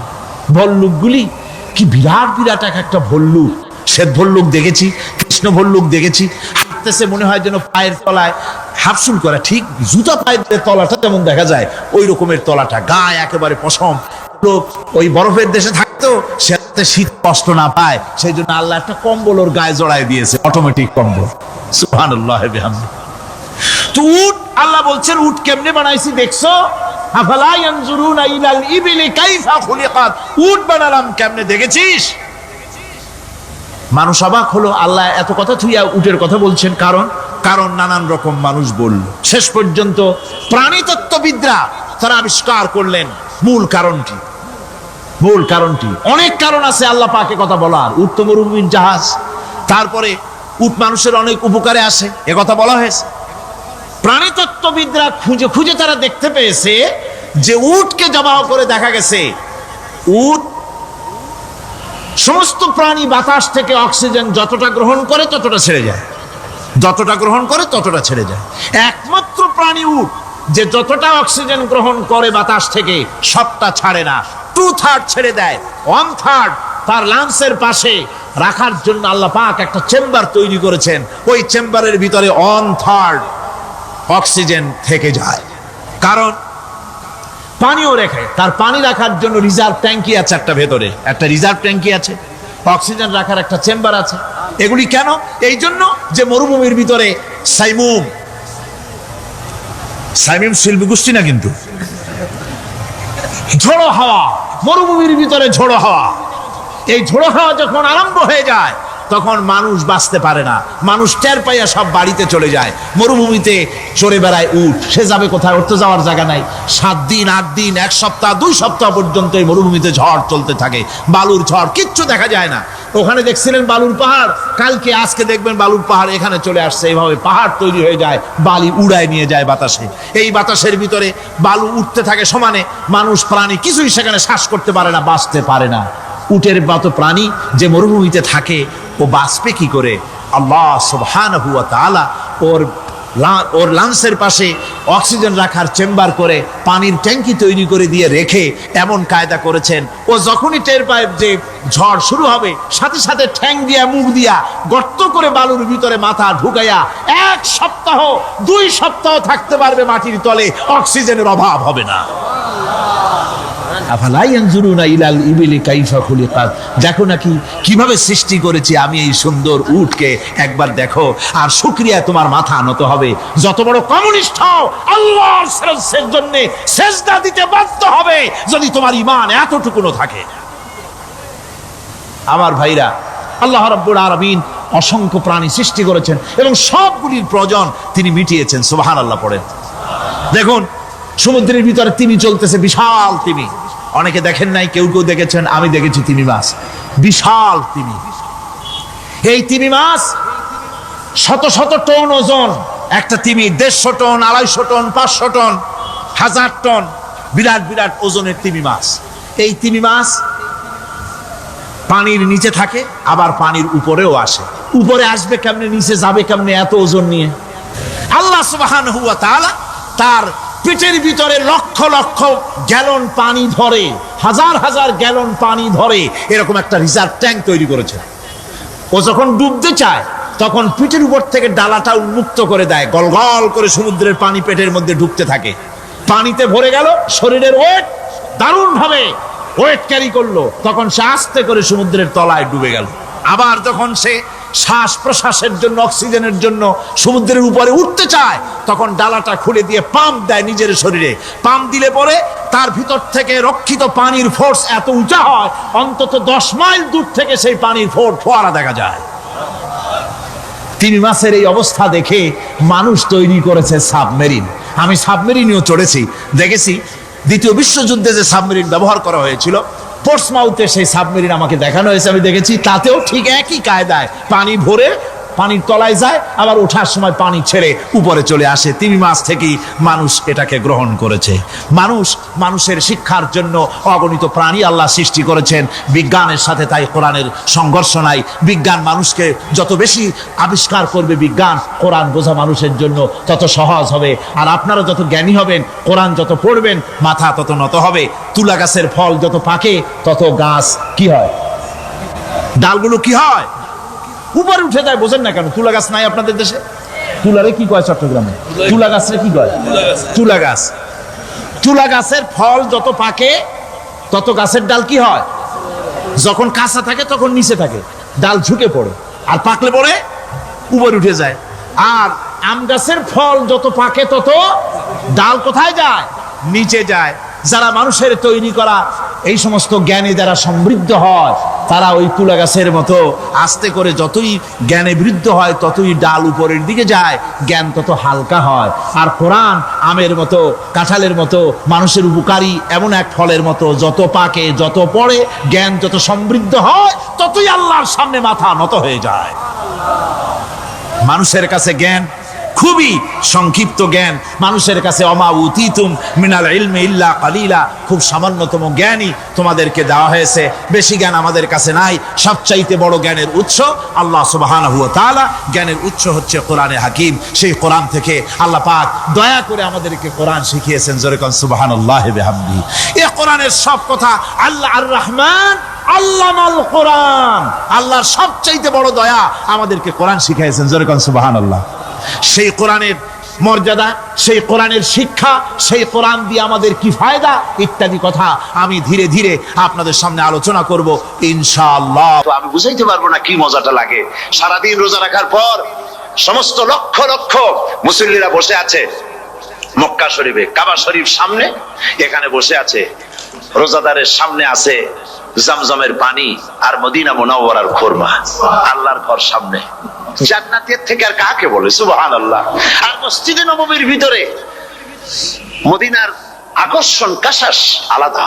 মদিনা শরীফের আপনাকে যদি পাইয়া যায় কোন আরব, কোন মাদিনী, আপনারা ছাড়বি না, আদর করে পাশে বসাবে, তোমারে আমি এই জিনিস খাওয়াবো, এইটা দিয়ে ইফতার করাবো, আমার কাছ দিয়ে তুমি উঠতেই পারবা না, আপনাকে জোর করে বসাই দিবে। মসজিদে নববীতে রিয়াদুল জান্নাহ রাসূল করিম সাল্লাল্লাহু আলাইহি ওয়াসাল্লামের কবর শরীফের কাছে বসে আপনি ইফতার করতেছেন, কত বড় নসিব। সেই জন্য আমি বলি, হলিডে করার জন্য আমেরিকা, সিঙ্গাপুর, হাবিজাবি এই সমস্ত ঘুরে কোনো লাভ নাই। হলিডে করতে চান, রমজান মুবারকে চলে যান হারামাইন শরীফাইন, মদিনা আল মুনাওয়ারা, মক্কা আল মুকাররমা। কপাল খুলে যাবে, জিন্দেগীর সমস্ত গুনাহ খাতা আল্লাহ পাক maaf করে দিবেন। রাসূল করিম সাল্লাল্লাহু আলাইহি ওয়াসাল্লাম বলেছেন, রমজান মুবারকে যে উমরা করলো সেজন্য হজ আদায় করলো, সুবহানাল্লাহ। অন্য রিওয়ায়াতে এসেছে, যে ব্যক্তি রমজান মুবারকে উমরা করলো সেজন্য আমার সাথে হজ আদায় করলো, সুবহানাল্লাহ। তো বলতেছিলাম যে কোরআনে কারীম হচ্ছে একটি বিরাট নিয়ামত। এই নিয়ামত শোনানো হয় রমজান মুবারকে। আমি এবার এসে খুব খুশি হলাম একথা শুনে যে ইস্ট লন্ডন মসজিদ তারা একটা ব্যবস্থা করেছে, সুন্দর একটা রেডিও তারা আবিষ্কার করেছে। না কি করছেন আপনারা? ট্রান্সমিটার তৈরি করেছেন। ওনারা ওখানে রেডিও বিক্রি করেন, আপনারা কোটা খরচ করেছেন, তারা হাজার হাজার পাউন্ড খরচ করে টাওয়ার বানিয়েছেন এবং একটা ফ্রিকোয়েন্সি তারা নিজেরা নিয়েছেন, আর রেডিওগুলি 125 পাউন্ড করে ওনারা দিচ্ছেন খরচ হিসাবে। এটা যারা নিয়ে যায় ঘরের মধ্যে বসে তারাবিহের তেলাওয়াত তারা শুনতে পাবেন। মহিলারা অনেক সময় আসতে পারেন না, মহিলারা ঘরে বসে শুনতে পারবেন। ওই ইস্ট লন্ডন মসজিদে যত ওয়াজ হবে, তেলাওয়াত হবে, নামাজ হবে, আজান হবে, ওয়াজ হবে, জিকির হবে, সব আপনার ঘরে বসে আপনি শুনতে পারবেন। আল্লাহ রাব্বুল আলামিন এই ইকদামকে, এই পদক্ষেপকে আল্লাহ কবুল করুন, সবাই বলেন আমিন। এবং প্রত্যেকের ঘরে ঘরে এই রেডিও পৌঁছে যাক, আমরা বলি আমিন। আল্লাহ যেন কবুল করেন। আপনি ঘরে বসে মসজিদের সমস্ত প্রোগ্রাম পেতে পারবেন। আর কি সুন্দর, সেখানে যিনি তেলাওয়াত করেন, আজান দেন, আলহামদুলিল্লাহ, তার আজান শুনলে পরে তো মনে হয় যে আমি মক্কা শরীফে চলে গেছি, মদিনায় চলে গেছি। আর তেলাওয়াত কত সুন্দর, আলহামদুলিল্লাহ। আল্লাহ তার প্রতি রহম করুন, আমরা বলি আমিন। সুতরাং বলতেছিলাম যে এই পবিত্র রমজানুল মুবারক, এটি কি জিনিসটা, কি জিনিসটা বোঝাবার জন্য আমি বলি, যেমন এই ঘড়িটা এটা কেনার পর 2-1 বছর পর এটা ফাস্ট হয় অথবা কি হয়, স্লো হয়ে যায়। তখন এটাকে সারার জন্য আমরা হসপিটালে দিই। হসপিটাল মানে লন্ডন হসপিটাল না, ঘড়িরও হসপিটাল আছে। তো ঘড়ির হসপিটালে দিলাম, ওরা এটাকে দেখে শুনে ওয়াইলিং করে টরে দিল ঠিক মতো। একবার যদি ঠিক করে দিল, আবার আমার 1-2 বছর চললো, আর কোনো ডিস্টার্ব করবে না, ঠিক কিনা? আপনার গাড়ির ইঞ্জিন যদি কোনো রকমের অসুবিধা করে, তাহলে গাড়ির ইঞ্জিনকে ওভারহোলিং করতে হয়, ইঞ্জিন ডাউন দিতে হয়। একবার যদি ইঞ্জিন ডাউন দিলেন, ওভারহোলিং করলেন, তাহলে আপনার এই গাড়ি 5-6 বছরের জন্য আর হাত দিতে হবে না। এই কথাগুলি বুঝতে পারছেন কিনা? সারা জীবন, সারা মাস অন্যায় করার পরে, গুনাহ করার পরে মানুষের অন্তঃকরণে কালিমা লেগে যায়। আল্লাহ রাব্বুল আলামিন রমজান মুবারকের একটা ব্যবস্থা করেছেন, ইঞ্জিন ওভারহোলিং এর মতো, ইঞ্জিন ডাউন দেওয়ার মতো। আপনার কালকে, আপনার আত্মাকে, আপনার বিবেককে, আমার বিবেককে পরিষ্কার করার জন্য রমজান মাস করে দিয়েছেন। রমজান মুবারকের একটি মাসের কোর্স যদি কমপ্লিট করা যায়, তাকওয়া দিয়া যদি ভরে দেওয়া যায়, তাহলে বাকি 11 মাস আরামসে চলবে, কোনো অসুবিধা হবে না। নবীজি বলেছেন, রমজান মুবারকে মাস আসার সঙ্গে সঙ্গে আল্লাহ রাব্বুল আলামিন তিনি জান্নাতের সমস্ত দরজাগুলি খুলে দেন, আর জাহান্নামের সব দরজাগুলি আল্লাহ রাব্বুল আলামিন বন্ধ করে দেন। সুবহানাল্লাহ। আর শয়তানকে শৃঙ্খল দিয়ে বেঁধে ফেলা হয়, শিকল দিয়ে শয়তানদের বান্ধা হয়ে যায়। এই হাদিসটা যখনই শুনাই বিভিন্ন জায়গায়, লোকেরা বিভিন্ন জায়গায় প্রশ্ন করে, হুজুর কোন তো যে শয়তানরে বাঁধতে হয়, কিন্তু রমজান মাস তো লোকেরা মদ খায়, মিথ্যা কথা কয়, তাহলে শয়তান বান্ধা থাকলো কেমনে? আমি বলি, দেখেন, এর ব্যাখ্যা আছে। এর ব্যাখ্যা হলো এই, কোন কোন ঘড়ি আছে একবার চাবি দিলে 6 মাস চলে, আর একবার চাবি দিলে 2 বছর চলে, আবার চাবি দিলে লাইফ চলে যায়। এরকমের ঘড়িও আছে। কোন কোন মানুষের শয়তানে এমন চাবি দিছে যে চাবিতে 6 মাস চলে, কোনটায় 10 মাস চলে, কোনটায় বছর চলে। রোজার মাসেও যারা গুনাহ করে শয়তান এমন চাবি দিছে যে রোজার মাসেও বন্ধ হচ্ছে না। এরা শয়তানের খপ্পরে পড়ে গেছে। আল্লাহ এই চাবি থেকে মুসলমানদেরকে হেফাজত করুন, বলি আমিন। জোরে বলেন আমিন। শয়তান থেকে পানাহ কেউ দিতে পারে না, কোন গভর্নমেন্ট পারবে না। ব্রিটিশ গভর্নমেন্ট পারবে নাকি? American government? কেউ পারবে না। শয়তান থেকে পানাহ দিতে পারে কেবলমাত্র কে? ওই আল্লাহ রাব্বুল আলামিন আমাদেরকে শিখায় দিয়েছেন, শয়তানের ওয়াসওয়াসা থেকে আমার কাছে পানাহ চাও। আউযু বিল্লাহি মিনাশ শাইতানির রাজিম। বিতাড়িত মরদুদ শয়তানের ওয়াসওয়াসা থেকে পানাহ চাই, আল্লাহর কাছে পানাহ চাও।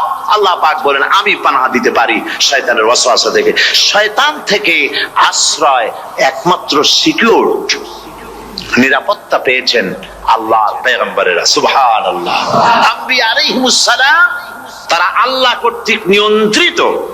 শয়তানের ক্ষমতা নাই পয়গম্বরদের কাছে যাওয়া। চতুর সীমানার ভেতরে শয়তান প্রবেশ করে কোন নবীকে ওয়াসওয়াসা দিতে পারবে না, বলি সুবহানাল্লাহ। এই জন্য শয়তান থেকে বেঁচে যাওয়া, শয়তানের ওয়াসওয়াসা থেকে বাঁচা খুবই কঠিন। সেই জন্য আল্লাহ পাক বলছে শয়তানকে বেঁধে রাখা হয়, জান্নাতের সমস্ত দরজা খোলা, জাহান্নামের সমস্ত দরজা বন্ধ হয়ে যায়।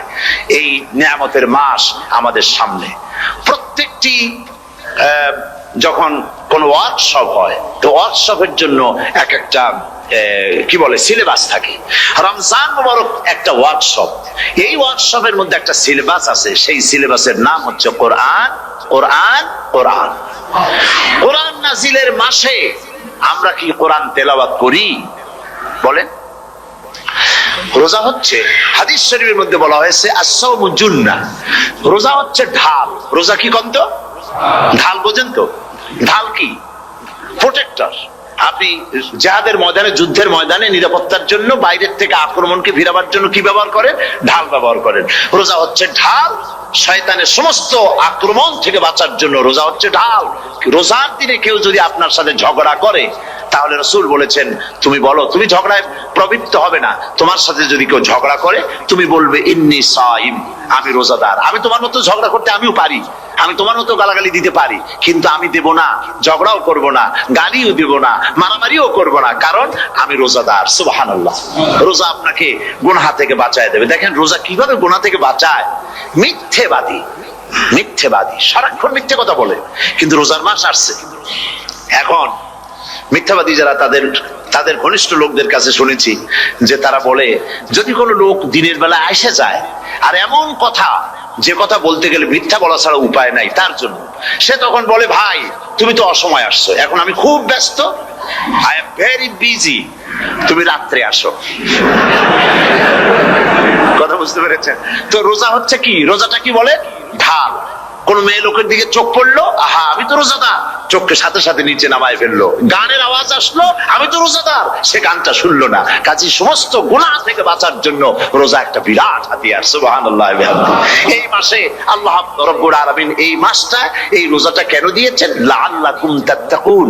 ইয়া আইয়ুহাল্লাযীনা আমানু কুতিবা আলাইকুমুস সিয়ামু কামা কুতিবা আলাল্লাযীনা মিন ক্বাবলিকুম লাআল্লাকুম তাত্তাকুন। হে বিশ্বাসীরা, তোমরা যারা ঈমান এনেছো, শোনো, আমি রোজাকে তোমাদের জন্য ফরজ করেছি, যেমন করে ফরজ করেছিলাম তোমাদের পূর্বপুরুষদের উপরে। রোজা শুধু আমাদের উপরে ফরজ হয়েছে তা না, আমাদের আগে যারা যেসব নবীরা আসছিলেন তাদের উপর রোজা কি ছিল? ফরজ ছিল। সুতরাং এই রোজা তোমাদের উপরে ফরজ, এই জন্য লাআল্লাকুম তাত্তাকুন, যাতে করে তোমরা কি হতে পারো? পরেজগার হতে পারো। কি হতে পারো? পরেজগার, মুত্তাকি হতে পারো, আল্লাহকে ভয় করতে পারো। একমাত্র আল্লাহর ভয় মানুষকে ভালো বানাতে পারে। একটা মানুষ জান্নাতে যাওয়ার জন্য, জাহান্নাম থেকে বাঁচার জন্য একটা জিনিস, কয়টা জিনিস বলেন? একটি জিনিস যদি ভেতরে থাকে তাহলে সমস্ত গুনাহ থেকে বাঁচতে পারে। আর একটি জিনিস যদি না থাকে তাহলে এমন কোন কাজ নাই পৃথিবীতে যা সে করতে পারে না। সেই কাজটার নাম কি? তাকওয়া। সবাই বলেন কাজটার নাম কি? তাকওয়া। যদি ভেতরে আল্লাহ পাকের ভয় থাকে, রব্বুল আলামিন আমাকে দেখছেন, তিনি আমাকে শুনতেছেন, এই ভয় যদি অন্তঃকরণের ভিতরে থাকে, তাহলে এই লোকটি কোনো গুনাহের কাজ করতে পারবে না, মিথ্যা বলতে পারবে না, ওজনে কম দিতে পারবে না, খাদ্যে ভেজাল দিতে পারবে না, শয়তানি বদমাশি করতে পারবে না। আর যদি এই জিনিসটির অভাব থাকে, যদি তাকওয়া না থাকে, তাহলে সমস্ত অন্যায় কাজ সে করতে পারবে। এই জন্য আল্লাহ রাব্বুল আলামিন বলেন, রোজা এই জন্য দান করেছে যাতে করে, রোজার মাস এই জন্য দিলাম, লাআল্লাকুম তাত্তাকুন, তোমাদের ভিতরে তাকওয়ার সৃষ্টি হয়। এই ওয়াজ আমি আপনাদের সামনে অনেকবার করেছি। হযরত ওমর রাদিয়াল্লাহু তাআলা আনহু রাতের বেলায় ঘুরতে ঘুরতে দেখেন এক বাড়িতে আলো জ্বলছে, শেষ রাত। এই রাত্রে বাড়িতে আলো জ্বলে কেন? ভাবলেন কোন অসুখ বিসুখ হলো নাকি। তো উনি কাছে গেছেন, গিয়ে কান পেতে শুনতেছেন।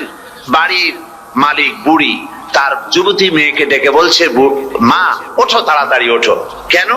কয় যে সকাল তো হয়ে গেল, দুধ দই এনেছি, আমি দুধ এনে রাখছি, এখন তুমি পরিমাণ মতো সবটা পাত্রে পানি দিয়ে ভরে দাও, তাহলে ওজন বেশি হবে আর আমরা ভালো লাভ করতে পারবো। মেয়ে বলছে, মা তুমি বলো কি, এটা আমার দ্বারা সম্ভব না। কেন সম্ভব নয়? হযরত ওমর এক ফরমান জারি করেছেন, তিনি বলেছেন পানিতে, দুধের মধ্যে পানি মিশাতে নিষেধ করেছেন। তাছাড়া রাসূল করিম সাল্লাল্লাহু আলাইহি ওয়াসাল্লাম খাদ্যদ্রব্যে ভেজাল দিতে নিষেধ করেছেন। কাজেই হযরত ওমরের এই নির্দেশকে আমি অমান্য করতে পারবো না। হযরত ইউনূস আলাইহিস সালাম মাছের পেটের ভিতরে বসে যেই চিৎকার মেরেছিলেন, কেউ শুনতে পায় নাই। পানির ভিতরে কেউ শোনে নাই, জমিনে কেউ শোনে নাই, অন্তরিক্ষেও কেউ শুনতে পায় নাই। আল্লাহ রাব্বুল আলামিন বলেন, আমি আরশের মালিক, ইউনূসের চিৎকার আমি শুনেছি, শুধু শুনি নাই, জবাবও দিয়ে দিয়েছি। ফাস্তাজাবনা লাহু ওয়া নাজ্জাইনাহু মিনাল গাম্মি ওয়া কাযালিকা মুমিনিন। আমি ইউনূসের ডাকের সাড়া দিয়া দিলাম, বিপদ থেকে বাঁচাই দিলাম। মাছের পেটের ভিতরে যন্ত্রণা শুরু হয়ে গেল, মাছ দেখলো বমি না করলে আর বাঁচবো না, এমন অবস্থা মাছের হয়ে গেল। মাছ পেটের ব্যথার জ্বালায় বেশি উঠলো, কেনারায় চলে গেল। ইউনূস আলাইহিস সালামকে বমি করে ফেলে দিল, মাছও বাঁচলো, ইউনূস আলাইহিস সালামও বাঁচলেন।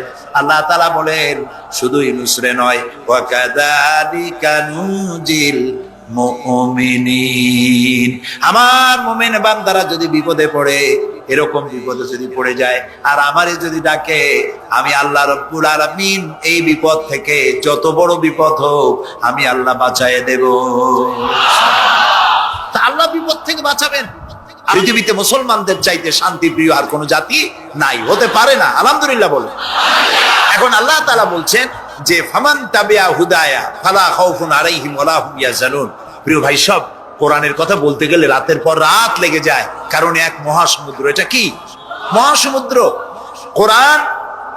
এই কোরআন আল্লাহ তাআলা আমাদেরকে শুধু তেলাওয়াত করতে পাঠান নাই। আমাদের অভ্যাস হয়েছে যে খালি তেলাওয়াত করি, মুখস্থ করি। দেখেন না, রমজান মাস শেষ হয়ে গেলে পরে বন্ধু বান্ধব আত্মীয় স্বজন সব এক জায়গায় বসে এক একজন গল্প করে, ভাই আমার পুত্রবধূ 13 খতম, আমার বউ 7 খতম, আমার নাতনি 11 খতম, আর আমি এমনি খতম হয়ে গেছি।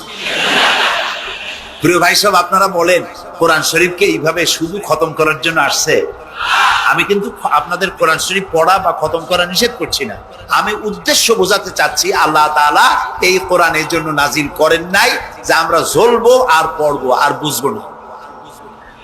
আচ্ছা ভাই, একটা বইয়ের নাম কোন তো পৃথিবীতে, একটা বইয়ের নাম আমাকে শোনান যে বইটা মানুষেরা না বুঝে পড়ে। পারবেন বলতে? পারবেন না। এমনকি আপনার ছোট্ট বাচ্চা কেজি 1, কেজি 2, কেজি 3 পড়ে, বা কি জানি করে নার্সারি গ্রুপে পড়ে, তারেও দেখবেন প্রত্যেকটা শব্দ বানান করিয়া অর্থ সহকারে বুঝে পড়ে। বলেন ঠিক কিনা? কিন্তু কপাল পোড়া মুসলমান জাতি একমাত্র মাজলুম কিতাব, আল্লাহর কিতাব কোরআন শরীফ পড়ে, অথচ কিছু বোঝে না। ঠিক কিনা? আমি যদি এখন জিজ্ঞেস করি যে আপনারা কোরআন বুঝে পড়তে পারেন কয়জন, হাত তোলেন। যদি বলি হাত কি কম বেশি উঠবে না কম উঠবে? সেই জন্য হাত উঠাইতে বললাম না। এটা আমাদের জন্য কপাল পোড়ার লক্ষণ। কি পোড়ার লক্ষণ? বিশ্বাস করুন ভাই, কোরআন শরীফ তাবিজ লেখার জন্য আসে নাই, কোরআন শরীফ ঝুলে ঝুলে আপনি পড়বেন এই জন্য আসে নাই। কোরআন আসছে তেলাওয়াত করবেন, বুঝবেন, আমল করবেন। হাদিস শরীফে এসেছে কোন সাহাবীর এক একটা সূরা শেষ করতে বছরের পর বছর চলে যেত।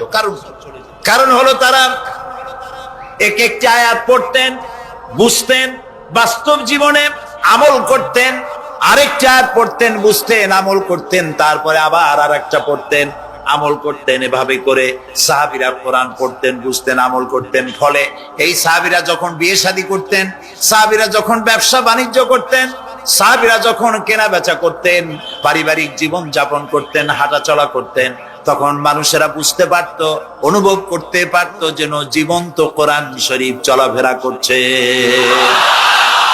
কোরআন যাদের কাছে, তাদের আমলের মধ্যে পরিবর্তন আসতে হবে। তো এরকম একটা বৈপ্লবিক কিতাব যাদের কাছে, তাদের তো আমলের মধ্যে পরিবর্তন আসবে। কি পরিবর্তন আসবে? এরা যদি ব্যবসায়ী হয়, ওজনে কম দেবে না। সুবহানাল্লাহ কবেন না? আর এখন আমরা যা করি, সুবহানাল্লাহ থুয়ে খালি নাউজুবিল্লাহ কোয়া দরকার, ঠিক কিনা ভাই? মুসলমানের চাইতে এত ওজনে কম দেওয়ার লোক আর আছে কিনা সন্দেহ। ওজনে দেবে কম, খাদ্যে দেবে ভেজাল, সাক্ষী দেবে তো মিথ্যা সাক্ষী দেবে, ওয়াদা খেলাপ করবে, আমানতের খেয়ানত করবে, এরপরে ধার করবে, টাকা শোধ করবে না, ছেলে দিয়ে বলবে বলো আব্বা বাড়ি নেই। এখন সে যাই যে টাকা চাইতে আসছে, তারা বলে যে আব্বা বলছেন আব্বা নাকি বাড়ি নেই। বুঝতে পারছেন কথা? এই হলো মুসলমান। নাউজুবিল্লাহ কোন।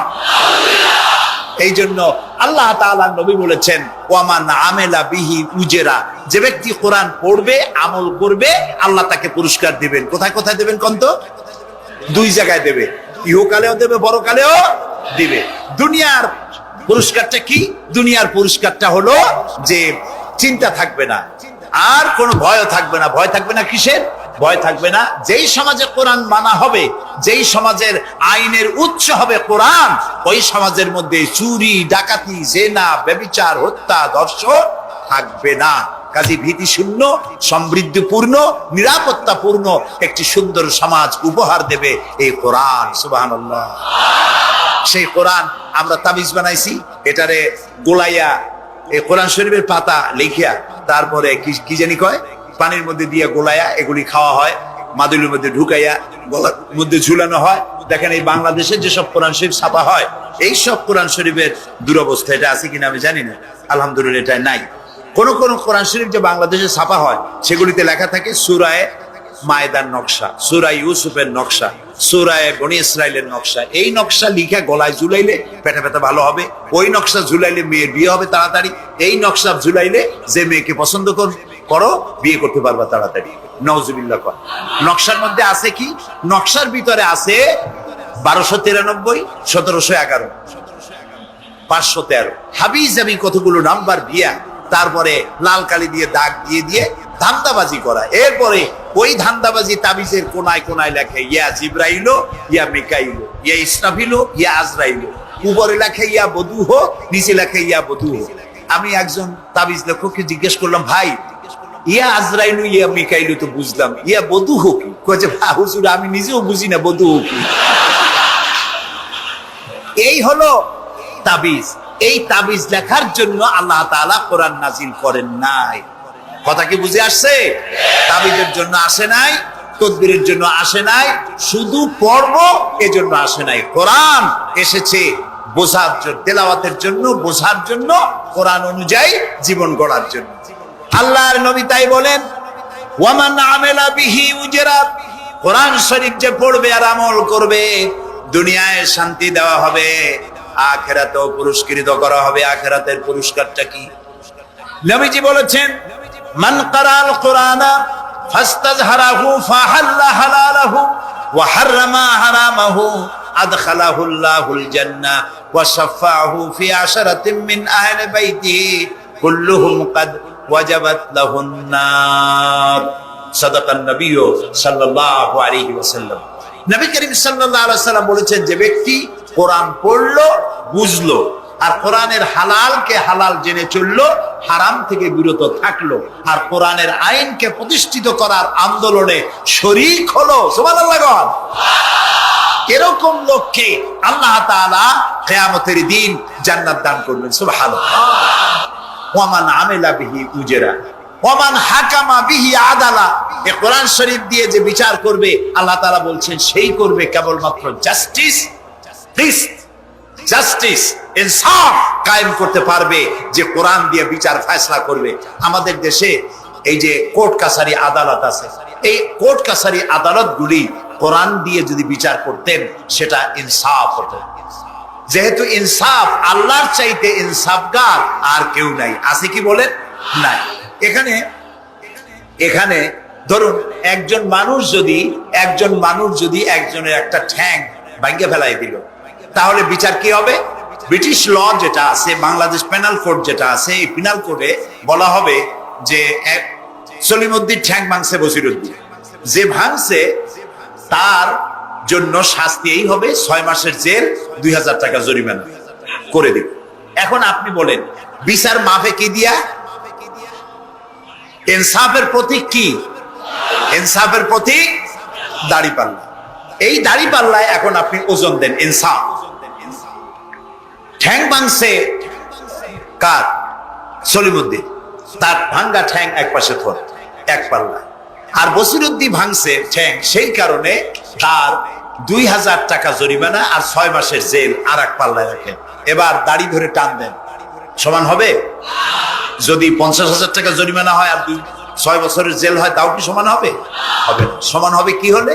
সমান হবে ওই সলিমউদ্দিন ভাঙ্গা ঠ্যাং এক পাল্লায় যাও, আর যে ভাঙছে তার নাম কি? বসিরউদ্দিন। সলিমউদ্দিন কেউ যদি থাকেন রাগ করবেন না, আমি একটা দৃষ্টান্ত দিচ্ছি। এখন ওই বসিরউদ্দিন ভাঙ্গা তার একটা ঠ্যাং ভাঙ্গিয়া যদি এই পাল্লায় রাখেন, এখন যদি টান দেন, তাহলে সমান হবে কিনা বলুন? এটা হচ্ছে কোরআন। এই কোরআন বলছে পায়ের বদলে পা, হাতের বদলে হাত, নাকের বদলে নাক, চোখের বদলে চোখ, জানের বদলে জান। সুবহানাল্লাহ। এটা ইনসাফ। এই ইনসাফ হচ্ছে কোরআনের দেওয়া ইনসাফ। সুতরাং আল্লাহ তাআলা নবী বলছেন ওমান হাকামা বিহি আদালা, যে ব্যক্তি এই কোরআন দিয়ে বিচার ফয়সালা করবে, যে ব্যক্তি, যে পরিবার, যে সমাজ, তারা ইনসাফ কায়েম করতে পারবে। যেহেতু আল্লাহর চাইতে ইনসাফগার পৃথিবীতে আর কেউ নাই, আকাশেও নাই, জমিনেও নাই। রাসূলুল্লাহ বলছেন ওয়ামান দা ইলাইহি হুদিয়া ইলা সিরাতিল মুস্তাকিম, যে ব্যক্তি কোরআনের দিকে মানুষকে দাওয়াত দেয়, সেই একটি সহজ সরল রাস্তার দিকে দাওয়াত দেয়, যে রাস্তার শুরু পৃথিবী থেকে আর রাস্তার শেষ জান্নাতুল ফেরদাউসে গিয়ে। সুবহানাল্লাহ। এটা হচ্ছে সেই কোরআন। বুঝতে না পারার কারণে আমরা বিপদে পড়েছি। প্রিয় ভাই সব, আপনারা আছেন কষ্টে, বসেছেন পানির মধ্যে, আছেন দাঁড়াইয়া, মাথার উপরে ছেঁড়া সামিয়ানা বিরক্ত করছে। আমি লম্বা করতে চাই না, অল্পের মধ্যে ছেড়ে দেই, যাতে করে আপনাদেরও সুবিধা হয়, কষ্ট না হয়।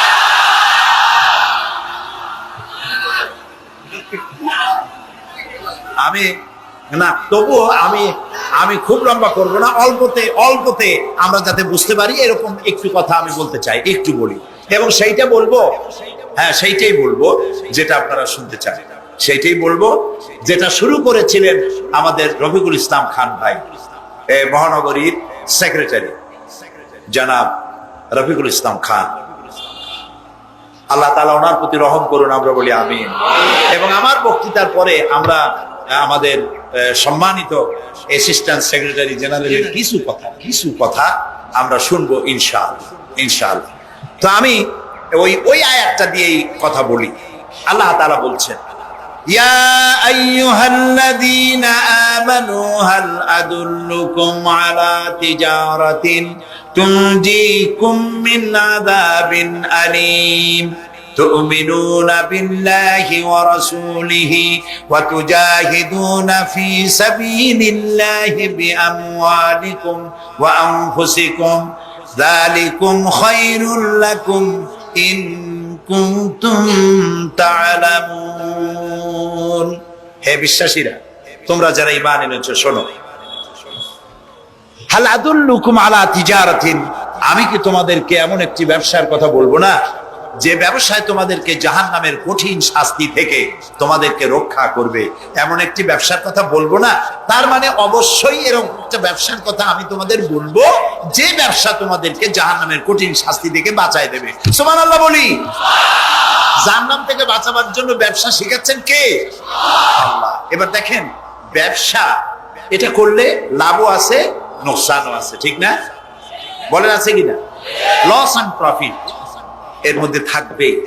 কিন্তু আল্লাহ রাব্বুল আলামিন বলেন, আমার সঙ্গে যে ব্যবসা করবে ওই ব্যবসাটা হচ্ছে তিজারাতান লান তাবুর। আমার সাথে যে ব্যবসাটা করবা এই ব্যবসায় কোনো নোকসান নাই, শুধু লাভ লাভ আর লাভ। কে বলতেছেন এরকম একটা ব্যবসা করবেন? আমি জানি আমরা লাভের ব্যাপারে খুব আছি, নোকসানে আমরা কেউ নেই।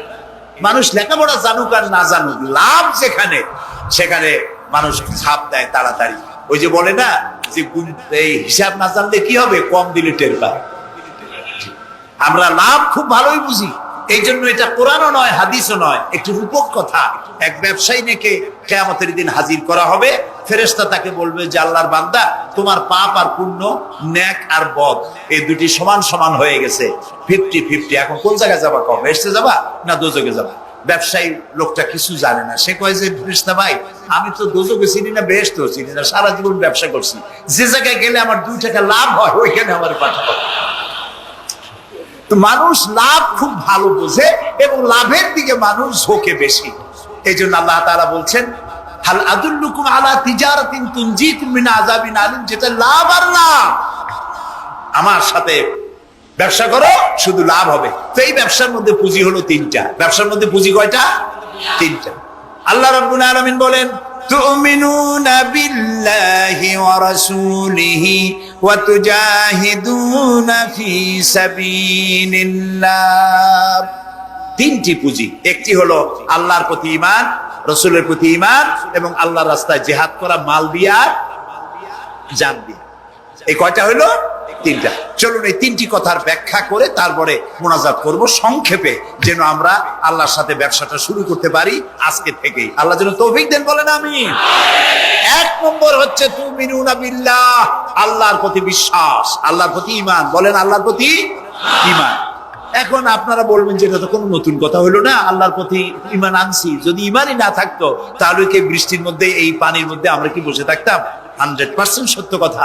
ঈমান না থাকলে কেউ আসতেন না, আর এই পানির মধ্যে, ঝড়ের মধ্যে বাঁশ ভাঙ্গে মাথায় পড়তে পারে এই ঝুঁকি নিয়ে বসতেন না, ঠিক কিনা ভাই? আমরা সবাই ঈমানদার। তবে আল্লাহর উপর ঈমান আনতে হলে 4টি শর্ত লাগে। কয়টি শর্ত? 4টি শর্ত ফুলফিল করলে আল্লাহর উপর ঈমান এনেছি বলে প্রমাণিত হবে, নইলে আল্লাহ আছে এ কথা নুরা পাগলাও বলছে। নুরা পাগলার বলা আর আপনার আমার বলা এটা তো এক হওয়ার কথা না, ঠিক কিনা বলে? তা আল্লাহর উপর ঈমান আনতে হলে শর্ত কয়টা? 4টে। 1 নম্বরের শর্ত হলো আল্লাহর জাত সম্পর্কে স্বীকার করে নেওয়া, আল্লাহর অস্তিত্ব, আল্লাহ আছেন এটা মেনে নেওয়া। তো আল্লাহ আছেন এ ব্যাপারে আমাদের কোনো দ্বিমত নেই, ঠিক না? এবং কোরআনে কারীমের ছোট্ট একটি সূরায় আল্লাহ তাআলা তার নিজের জাত সম্পর্কে এভাবে বলেছেন, কুল হুয়াল্লাহু আহাদ। আমরা জানি না এই সূরা? পড়েন, কুল হুয়াল্লাহু আহাদ আল্লাহুস সামাদ লাম ইয়ালিদ ওয়া লাম ইউলাদ ওয়া লাম ইয়াকুল লাহু কুফুয়ান আহাদ। আল্লাহ তাআলা বলেন, বলো হে নবী আপনি বলুন, আল্লাহ এক এবং একক, তিনি কারো মুখাপেক্ষী নন, তিনি কাউকে জন্ম দেন নাই, তাকেও কেউ জন্ম দেয় নাই, দুনিয়া এই আকাশে এবং জমিনে তার সমকক্ষ কেউ নাই। তিনি এক, তিনি একক, তিনি ছিলেন, তিনি আছেন এবং তিনি থাকবেন। লাইসা কামিসলিহি শাইউন, তার মতো কেউ নাই। তবে প্রশ্ন ওঠে আল্লাহ আছেন কোথায়? এরকম একটা প্রশ্ন করা যেতে পারে, আল্লাহ কোথায় আছে? বলতে পারবেন কোথায় আছে? এটি নিয়ে বিভ্রান্তি আছে মানুষের মধ্যে। কেউ বলেন আল্লাহ সদা সর্বত্র বিরাজিত, সব জায়গায় তিনি আছেন। এই কথাটি সত্য নয়। আল্লাহর যদি সব জায়গায় থাকা লাগে তাহলে পৃথিবীর মধ্যে ভালো জায়গাও আছে, খারাপ জায়গাও আছে। আছে না খারাপ জায়গা? আমি সেসব জায়গার নাম নিলাম না, আপনারা বুঝে নেন। তাহলে আল্লাহ সব জায়গায় থাকলে এই কথা যদি সত্য হয় তাহলে এটি অত্যন্ত বেয়াদবিমূলক কথা, এ কথা ঠিক না। আল্লাহ আছেন কোথায়? আল্লাহ নিজেই বলছেন তিনি কোথায় আছেন। কোরআনে কারীমে রব্বুল আলামিন তিনি কোথায় আছেন এ কথা তিনি নিজেই বলে দিয়েছেন, আর রহমানু আলাল আরশিস তাওয়া। আল্লাহ তাআলা আরশের উপরে আছেন, সুবহানাল্লাহ ওয়া বিহামদিহি। এবং প্রত্যেক রাত্রে তিনি শেষ রাত্রে প্রথম আকাশে আসেন, নবী করিম সাল্লাল্লাহু আলাইহি সাল্লাম বলেছেন। প্রিয় ভাই সব, তো আল্লাহ তাআলা সদা সর্বত্র বিরাজমান যে কথাটা বলা হয় এটা আক্ষরিক অর্থে ওরকম না, এটা ব্যাখ্যা সাপেক্ষে কথা। আল্লাহ সদা সর্বত্র সব জায়গা সম্পর্কে ওয়াকিফাল, তিনি সব জানেন, সব দেখেন। তিনি সামিউন, তিনি বাসিরুন, তিনি দেখতে পান, তিনি শুনতে পান। আপনার আমার দেখার মধ্যে কোনো বাধা, প্রাচীর, অবস্ট্রাকশন কিছু একটা থাকতেই পারে। আল্লাহ দেখার মধ্যে কোনো বাধা নাই। অন্ধকার রাতেও দেখেন, কুয়াশাচ্ছন্ন হলেও দেখেন, মেঘের মধ্যেও দেখেন, তার দেখায় কোনো বাধা নাই, তার শোনায় কোনো বাধা নাই। এমন কি মহাসাগরের অতল তলদেশে ছোট্ট পাথরের গায়ে লাগানো একটি ছোট্ট পোকা, যাকে মাইক্রোস্কোপ যন্ত্র ছাড়া দেখা যায় না, এমন ছোট্ট সূক্ষ্ম একটি পোকাও যদি, ক্ষুদ্র একটি পোকাও যদি পেটের জ্বালায় অথবা ক্ষুধার জ্বালায় চিৎকার মারে, কেউ শুনতে পায় না। আরশের মালিক আল্লাহ রব্বুল আলামিন তা শুনতে পান। এ হচ্ছে আল্লাহ, তিনি সব শুনতে পান, সব দেখতে পান। তার জাত সম্পর্কে স্বীকার করে নেওয়া, মেনে নেওয়া, তিনি আছেন, তার শক্তি সহকারে তাকে মানা। আমরা যে কোনো জিনিস বিশ্বাস করি তার শক্তি সহকারে বিশ্বাস করি। বাতাসকে বিশ্বাস করি, প্রচন্ড বেগে বয়ে গেলে আমাদের মাথার উপরে যা আছে ভাঙি চুরিয়ে সব শেষ করি ভালো, এভাবে বিশ্বাস করি। পানিকে বিশ্বাস করি, সে চুবায়ে মারতে পারে, ডুবায়ে মারতে পারে, পানি চুবানো ভিজানো এ শক্তি পানির আছে। আমরা আগুনকে বিশ্বাস করি, জ্বালিয়ে পড়িয়ে ছাই করে দিতে পারে, এভাবে আগুনের শক্তি সহকারে বিশ্বাস করি। সাপকে বিশ্বাস করি, বাঘকে বিশ্বাস করি, দংশন করলে, থাবা মারলে কাম সারা।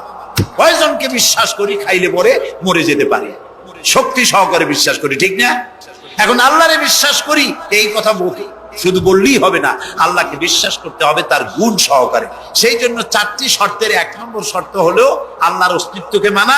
2 নম্বরের শর্ত হচ্ছে আল্লাহর গুণাবলীকে স্বীকার করা, মেনে নেওয়া।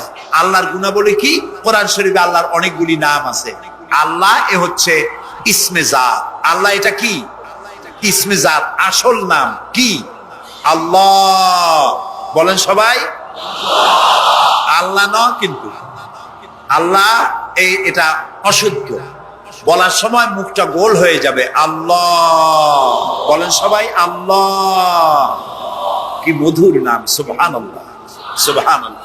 আল্লাহ নিজেই বলেছেন ওয়ালাহুল আসমাউল হুসনা, আল্লাহ রয়েছে সুন্দর সুন্দর নাম। 99টি নামের কথা কোরআনে কারিমে আল্লাহ তাআলা নিজেই বলেছেন, সুবহানাল্লাহ। এখন ওই নামগুলিকে বলা হয় সিফাতি নাম, অর্থাৎ গুণবাচক নাম। এই গুণ সহকারে তাকে স্বীকার করতে হবে। তিনি রাজ্জাক, খেতে দেওয়ার মালিক কে? আল্লাহ। তিনি রব, সৃষ্টি করেন। তিনি খালেক, তিনি স্রষ্টা। তিনি রব, তিনি প্রতিপালনকারী। তিনি রহমান, তিনি দয়ালু। তিনি রহিম, তিনি রহমান, তিনি দাতা। রহিম, তিনি দয়ালু। অর্থাৎ প্রত্যেকটা নামের এক একটা শব্দ অর্থ আছে, এবং সেই অর্থ সহকারে বিশ্বাস তো লাভ নাই। প্রিয় ভাই সব, ইব্রাহিম আলাইহিস সালামকে জিবরাইল বললেন আমার কাছে সাহায্য চাও। ইব্রাহিম আলাইহিস সালাম সাহায্য চাইছিলেন? বলেন চাইছিলেন? হযরত ইব্রাহিম বলেছেন, জিবরাইল আমি কেন সাহায্য চাইব তোমার কাছে? আমি তো এমন কোন অন্ধ আল্লাহর ইবাদত করি না যিনি তার নিজের চোখে তার গোলামের দুঃখ দুর্দশা দেখতে পান না। আল্লাহ কি দেখছেন না যে আমি বিপদে পড়ছি? আমি তোমার কাছে কেন সাহায্য চাইবো? আমি আগুনে পড়লে যদি আল্লাহ খুশি হন, তাহলে আমি তো এভাবে 1000 বার করতে রাজি আছি আবার আল্লাহকে খুশি করার জন্য। এটা হলো আল্লাহর প্রতি বিশ্বাস এবং আল্লাহর কাছে চাওয়া। চাইতে হবে কার কাছে?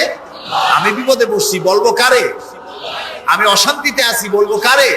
আমার অভাব আছে, বলবো কারে? সর্বাবস্থায় আল্লাহকে বলতে হবে। দেখুন আমাদের জাতির পিতা ইব্রাহিম আলাইহিস সালামের কথা কোরআন শরীফে আল্লাহ তাআলা বলে দিয়েছেন। তিনি কি বলেছেন? হযরত ইব্রাহিম বলেছেন,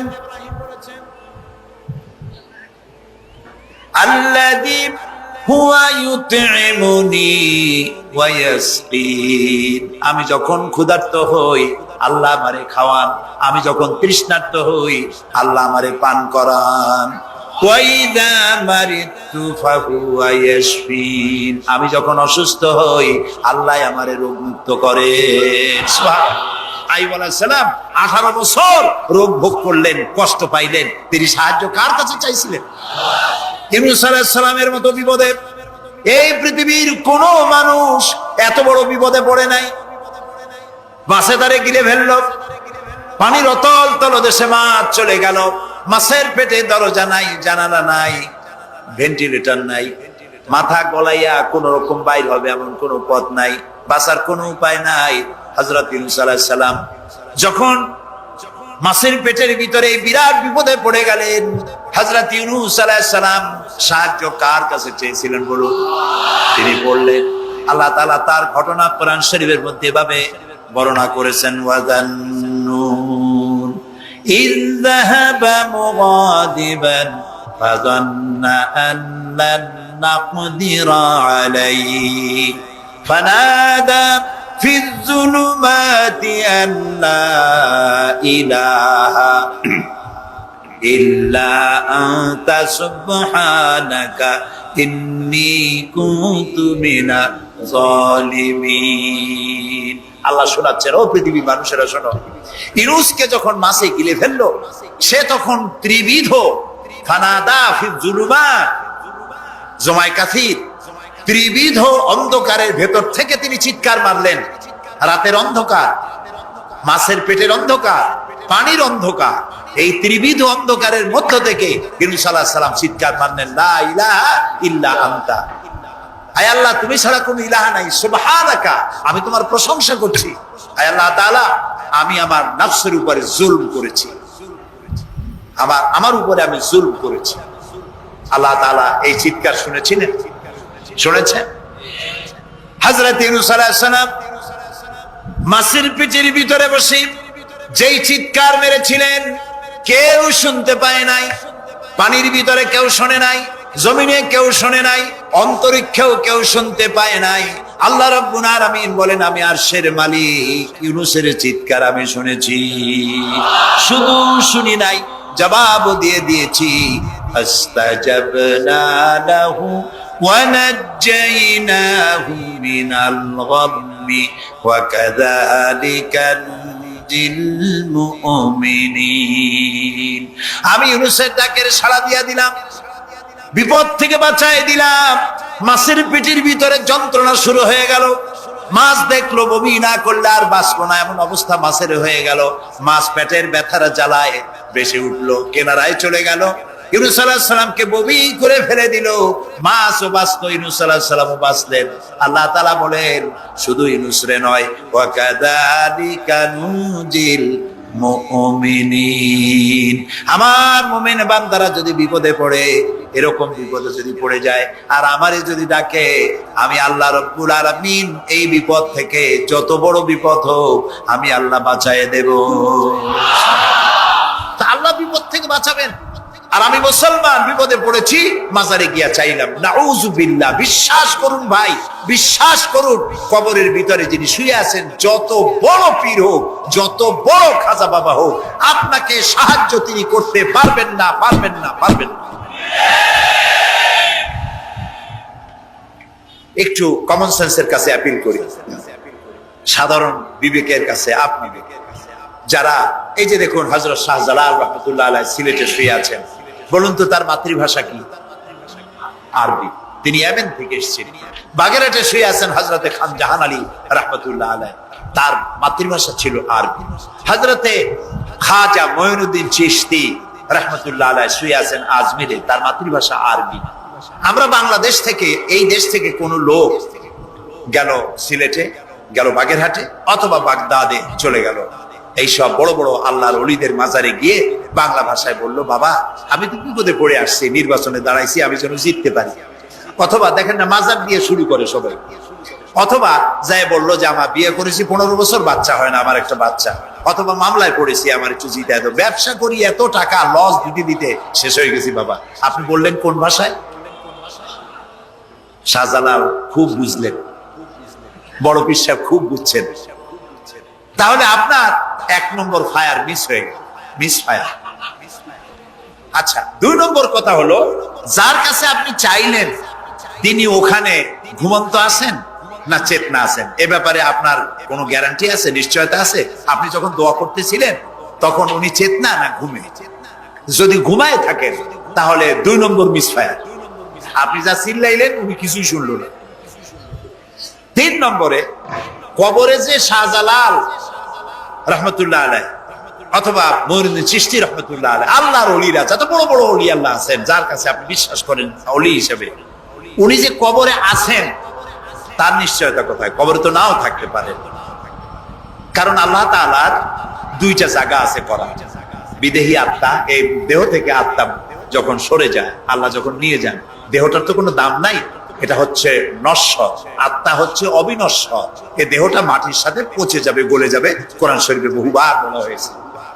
তো আল্লাহ তাআলার 2টা মেহমানখানা আছে, একটা হলো সিজ্জিন আর একটা নাম বলেন ইল্লিন। 2টা মেহমানখানা। যেমন এই পৃথিবীতেও মেহমানখানা 2 রকম হয়। সরকারের 2 রকম মেহমানখানা।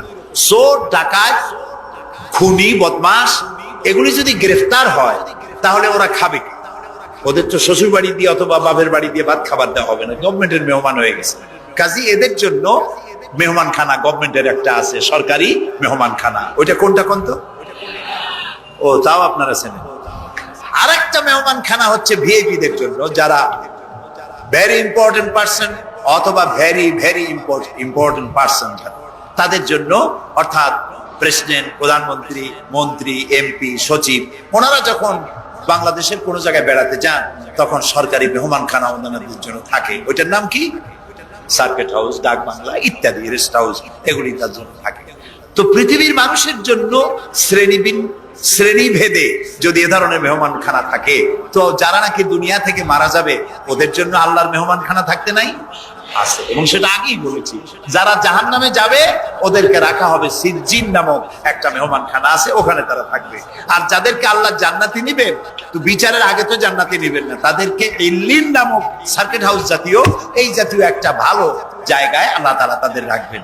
তাহলে আপনি যে কবরের কাছে যায় চাইলেন, হয় ঘুমায় আছে, আপনার ভাষা বুঝলো না, আর কবরে থাকলেও ঘুমে আছে নাকি তাও আপনি জানেন না, আর কবরে নাই এটাও হতে পারে যে আল্লাহ তাআলা অন্য কোথাও তাকে নিয়ে রেখেছেন। কাজেই 3টা জিনিসই, আপনার পথের ভাড়া নষ্ট, পরিশ্রম নষ্ট, আর 3টা ফায়ার করছিলেন, 3টা ফায়ার মিস হয়ে গেল। তাহলে হবে এমন সত্তার কাছে, কোন পীর নয়, বুজুর্গ নয়, খাজা বাবা নয়, চাইতে হবে এমন সত্তার কাছে যিনি কখনো ঘুমান না, যিনি বাংলাও বোঝেন, ইংরেজিও বোঝেন, আরবিও বোঝে, উর্দুও বোঝে, সকল ভাষা যিনি সৃষ্টি করেছেন। সেরকম কেউ কি আছেন? আছেন? কি নাম তা? এক আঙ্গুল আকাশের দিকে উঁচু করে বলেন, নাম কি? আরো জোরে বলেন, আবারও বলেন, সুবহানাল্লাহ, আলহামদুলিল্লাহ। এই জন্য নবী করিম সাল্লাল্লাহু আলাইহি ওয়াসাল্লাম বলেছেন, ওয়াইজা সাআলতা ফাসআলিল্লাহ, কিছু বলতে হলে আল্লাহরে বলো, ওয়াইজা ইসতাআনতা, সুয়াল করলে আল্লাহরে বলো, ওয়াইজা ইসতাআনতা ফাসতাইন বিল্লাহ। আর যদি সাহায্যের প্রয়োজন হয় কোনো ব্যাপারে, যে কোনো ব্যাপারে সাহায্যের প্রয়োজন, আল্লাহর কাছে চাও। আমাদের অবস্থা হলো এই যে ইমাম তো দুর্বল, বিপদে পড়লেই দৌড় দেয় মাজারের দিকে। মুসলমানের সম্পর্ক মাজারের সাথে হবে না, সম্পর্ক হবে মসজিদের সাথে। আল্লাহর নবী যখনই বিপদে পড়তেন, মুসিবতে পড়ে যেতেন, সঙ্গে সঙ্গে উজু করে মসজিদে নববীর ভিতরে প্রবেশ করতেন, 2 রাকাত কাজায়ে হাজাতের নামাজ পড়তেন, আল্লাহর দরবারে হাত তুলতেন, চোখের পানি ছেড়ে দিতেন, আল্লাহ রাব্বুল আলামিনের দরবারে মোনাজাত কবুল হয়ে যেত। নবীজি আমাদেরকে উপদেশ দিয়েছেন, বিপদে যদি বড় মুসিবতে যদি পড়ে যাও, ওযু করো, মসজিদের ভিতরে ঢুকে যাও, কাজায়ে হাজাতের নামাজ পড়ো, আর সেজদায় পড়ে চোখের পানি দিয়া, গাল ভিজানো নয়, চোখের পানি দিয়া যায় নামাজ ভিজিয়ে দাও, আর আল্লাহর কাছে প্রার্থনা করো, কাঁদতে থাকো। রব্বুল আলামিন, আল্লাহর নবী বলেছেন, বান্দা যদি গুনাহ মাফির জন্য গুনাহ করেছে, লজ্জায় অনুতপ্ত হয়ে অনুশোচনা করে বান্দা যখন কাঁদতে থাকে, চোখের পানি নাকের অর্ধেক আসতে না আসতে আল্লাহ রব্বুল আলামিন বান্দারে মাফ করে দেন। বিশেষ করে বুড়া মানুষ, আমাদের মধ্যে 2 শ্রেণীর লোক আছে, যুবক আর বৃদ্ধ। মাহফিলগুলিতে আল্লাহর মেহেরবানি যুবকেরা অনেক বেশি আসে, আলহামদুলিল্লাহ বলে। এরকম আসতে বললেন কেন?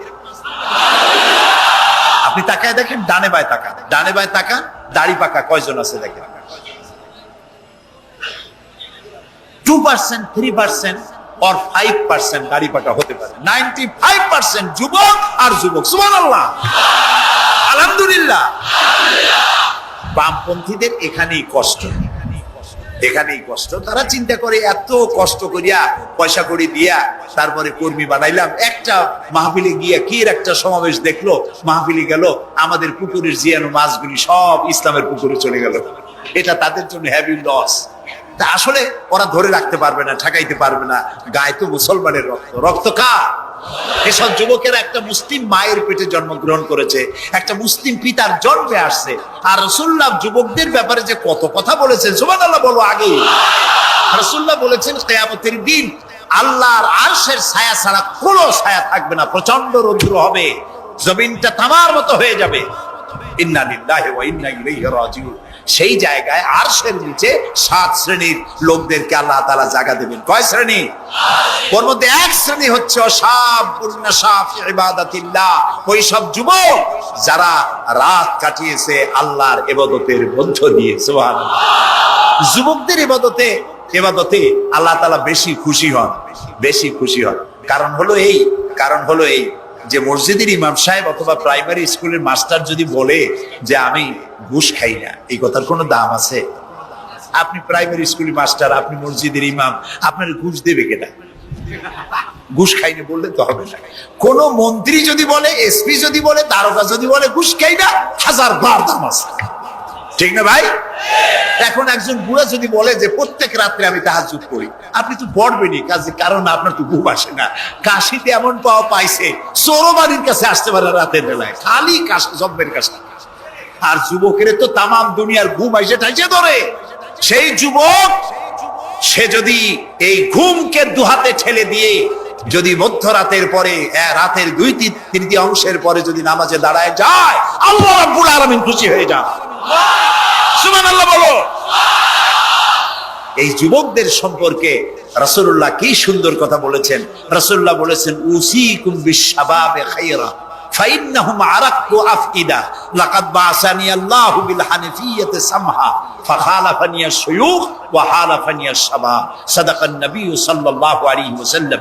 নবী করিম সাল্লাল্লাহু আলাইহি ওয়াসাল্লাম বলেছেন, আমি তোমাদেরকে উপদেশ দিচ্ছি তোমরা যুবকদের ব্যাপারে কল্যাণকামী হবে। সুবহানাল্লাহ বলেন। কারণ যুবকদের দিল নরম, আর আল্লাহ তাআলা আমাকে এই পৃথিবীতে উদারতা সহকারে দিন প্রতিষ্ঠার কাজে আমাকে পাঠিয়েছেন। আর এই পৃথিবীতে আমার আল্লাহর দেওয়া ইসলাম প্রতিষ্ঠা করার কাজে আমার বিরোধিতা করেছে বুড়োরা, আর সহযোগিতা করেছে যুবকেরা। দেখেন না রাসূলুল্লাহর সাথে বিরোধিতা কারা করলো? তাদের বয়স কত? আবু জাহেল, আবু লাহাব, উতবা, সাইবা, মুগিরা, ওলীদ, আবু সুফিয়ান, কুষ্টি সুদ্দা, সকলের বয়স ছিল 40-এর উপরে। আর যারা ঈমান আনলো সর্বপ্রথম, তাদের বয়সগুলি রাসূলুল্লাহকে যারা সাহায্য করলেন, হযরতে জুবাইর ইবনুল আওয়াম, আব্দুর রহমান বিন আওফ ইসলাম কবুল করলেন, বয়স তখন 17 বছর। হযরতে আবু বকর ইসলাম কবুল করলেন, বয়স তখন 37 বছর। হযরত ওমর রাদিয়াল্লাহু তাআলা ইসলাম কবুল করলেন, বয়স তখন 26 বছর। হযরত আলী যখন ইসলাম কবুল করেছেন, বয়স তখন মাত্র 8.5 বছর। সব তরুণেরা, যুবকেরা ইসলামের জন্য রক্ত দিয়েছে। যুবকদের রক্তের উপর ইসলাম প্রতিষ্ঠিত হয়েছে। সুবহানাল্লাহ। সেই জন্য এই যৌবনকালে ইবাদতের মূল্য সর্বাধিক। আর বুড়োরাও যখন আল্লাহর দরবারে হাত তোলে, যারা বুড়ো আছেন, আমার বয়সে যারা এসে গেছেন বা আমার থেকে যাদের বয়স বেশি, আপনারা অসন্তুষ্ট হচ্ছেন না তো যে যুবকদের এত কইলাম আর আমরা কিছু পাইলাম না, এরকম বলবেন নাকি? এক বুড়ি এসে রাসূলুল্লাহকে বলছিলেন যে রাসূল আমার জন্য দোয়া করেন, আমি যেন জান্নাতে যাইতে পারি। রাসূলুল্লাহ বলছেন বুড়ি তো জান্নাতে যাবে না, বুড়ি জান্নাতে যাবে না, বুড়ি তো কান্দে শেষ। রাসূলুল্লাহ বলতেছেন জান্নাতে যাবে না, রাসূলুল্লাহ বলছেন বুড়ি কান্দো না, তুমি যখন জান্নাতে যাবা একেবারে যুবতী হয়ে যাবে, তখন তুমি বুড়ি থাকবা না। সুবহানাল্লাহ। সুতরাং বুড়ো মানুষের মন খারাপ করার কারণ নাই, ওই যৌবন কালটা আমরা সবাই পার করে এসেছি। সুবহানাল্লাহ। সেটা যদি ভালো কাজে করে থাকি আল্লাহর কাছে পুরস্কার পাবো, আর যদি অন্যায় করে থাকি সেজন্য আল্লাহর কাছে বিনীতভাবে ক্ষমা চাই। আল্লাহ আমাদের মাফ করুন, বলি আমিন। সবাই বলি আমিন। যুবক ভাইয়েরা আর বৃদ্ধদেরকে এখন আরেকটি কথা বলতে চাই, সেটা হলো বুড়োরা যদি আল্লাহর কাছে যখন হাত তোলে, আল্লাহ তাআলা বলেছেন এ রাসূল ইসলামের মধ্যে থেকে যে চুল দাড়ি পাকাইছে, ইসলামের মধ্যে থেকে দাড়ি চুল পাকায় ফেলেছে। এই অবস্থায় আমার কাছে যদি হাত তোলে আর কাঁদতে থাকে, এই বুড়োটারে আমি খালি হাতে ফেরত দিতে আমার শরম করে। আমি কেমনে এই বুড়োটারে খালি হাতে ফিরাই? একবার হযরত ওমর রাদিয়াল্লাহু তাআলা আনহু নবী করিম সাল্লাল্লাহু আলাইহি ওয়াসাল্লামের ঘরে প্রবেশ করে দেখছেন তিনি কাঁদছেন। হযরত ওমর জিজ্ঞেস করলেন, ইয়া রাসূলুল্লাহ, আপনি কাঁদছেন কেন? তিনি বললেন, এইমাত্র জিবরিল এসেছিল। জিবরিল এসে আমারে বলে গেল যে আপনার উম্মতের মধ্যে যেই সব লোক ইসলামের মধ্যে থেকে দাড়ি চুল পাকিয়েছে, কিয়ামতের দিন আল্লাহ তাআলা ওই সব বুড়া বুড়িদেরকে শাস্তি দিতে লজ্জাবোধ করবেন। হযরত ওমর বলেন, ইয়া রাসূলুল্লাহ, এ তো আপনার উম্মতের জন্য শুভ সংবাদ, আপনি কাঁদেন কেন? আল্লাহর নবী বলেন, হে ওমর, আমার কান্নার কারণ ভিন্ন। আমার কান্নার কারণ হচ্ছে আমার লজ্জা করে, আমার লজ্জার অনুভূতিতে আঘাত লাগে এই ব্যাপারে যখন আমি চিন্তা করি যে আল্লাহ রাব্বুল আলামিন যেই বুড়াদেরকে কিয়ামতের দিন শাস্তি দিতে লজ্জা বোধ করবেন, সেই বৃদ্ধ মানুষগুলো আল্লাহর সাথে নাফরমানি করতে লজ্জা বোধ করে না। এই জন্য এই দুঃখে এই লজ্জায় আমি কাঁদি। বয়সের একটা সীমা থাকা উচিত যে আপনি কোন পর্যন্ত পাপ করবেন। বুড়া হয়ে গেছে, তারপরে মদ খায়, তারপরে জেনা, ব্যভিচার, শয়তানি, বদমাশি, দাঁড়িয়ে এগুলি কি? দাড়ি চুল পাকা এগুলি কি? এগুলি আগে পাকতো না কারো। পৃথিবীতে সর্বপ্রথম দাড়ি আর চুল পেকেছে হযরত ইব্রাহিম আলাইহিস সালামের। এর আগে কারো দাড়ি চুল পাকে নাই। ইব্রাহিম আলাইহিস সালাম প্রশ্ন করলেন আল্লাহর কাছে যে আল্লাহ তাআলা, এটা কি হলো আমার? আল্লাহ তাআলা বললেন, এটা হচ্ছে ওয়াকার, এটা মর্যাদা, তোমার সম্মানকে বাড়িয়ে দেওয়া হলো। তো দাড়ি চুল পাকলে সম্মান বাড়ে। এই দাড়ি চুল পাকলো, এগুলি সিগন্যাল, সংকেত। দাড়ি পাকছে, সংকেত দেওয়া হলো তুমি কিন্তু বয়সের প্রান্তে এসেছো। চোখে কম দেখো, আর একটা সিগন্যাল, মৌতের আর একটা সিগন্যাল। খাইয়া হজম করতে পারো না, আর একটা সিগন্যাল। তুমি ঘুমাইতে পারো না, রাতের বেলা ঘুম আসে না, আর একটা সিগন্যাল। দাঁড়াতে পারো না, কোমর ব্যথা করে, আর একটা সিগন্যাল। একটার পর একটা সিগন্যাল আসতেছে, 1 নম্বর, 2 নম্বর, ডেঞ্জার সিগন্যাল নাম্বার 10।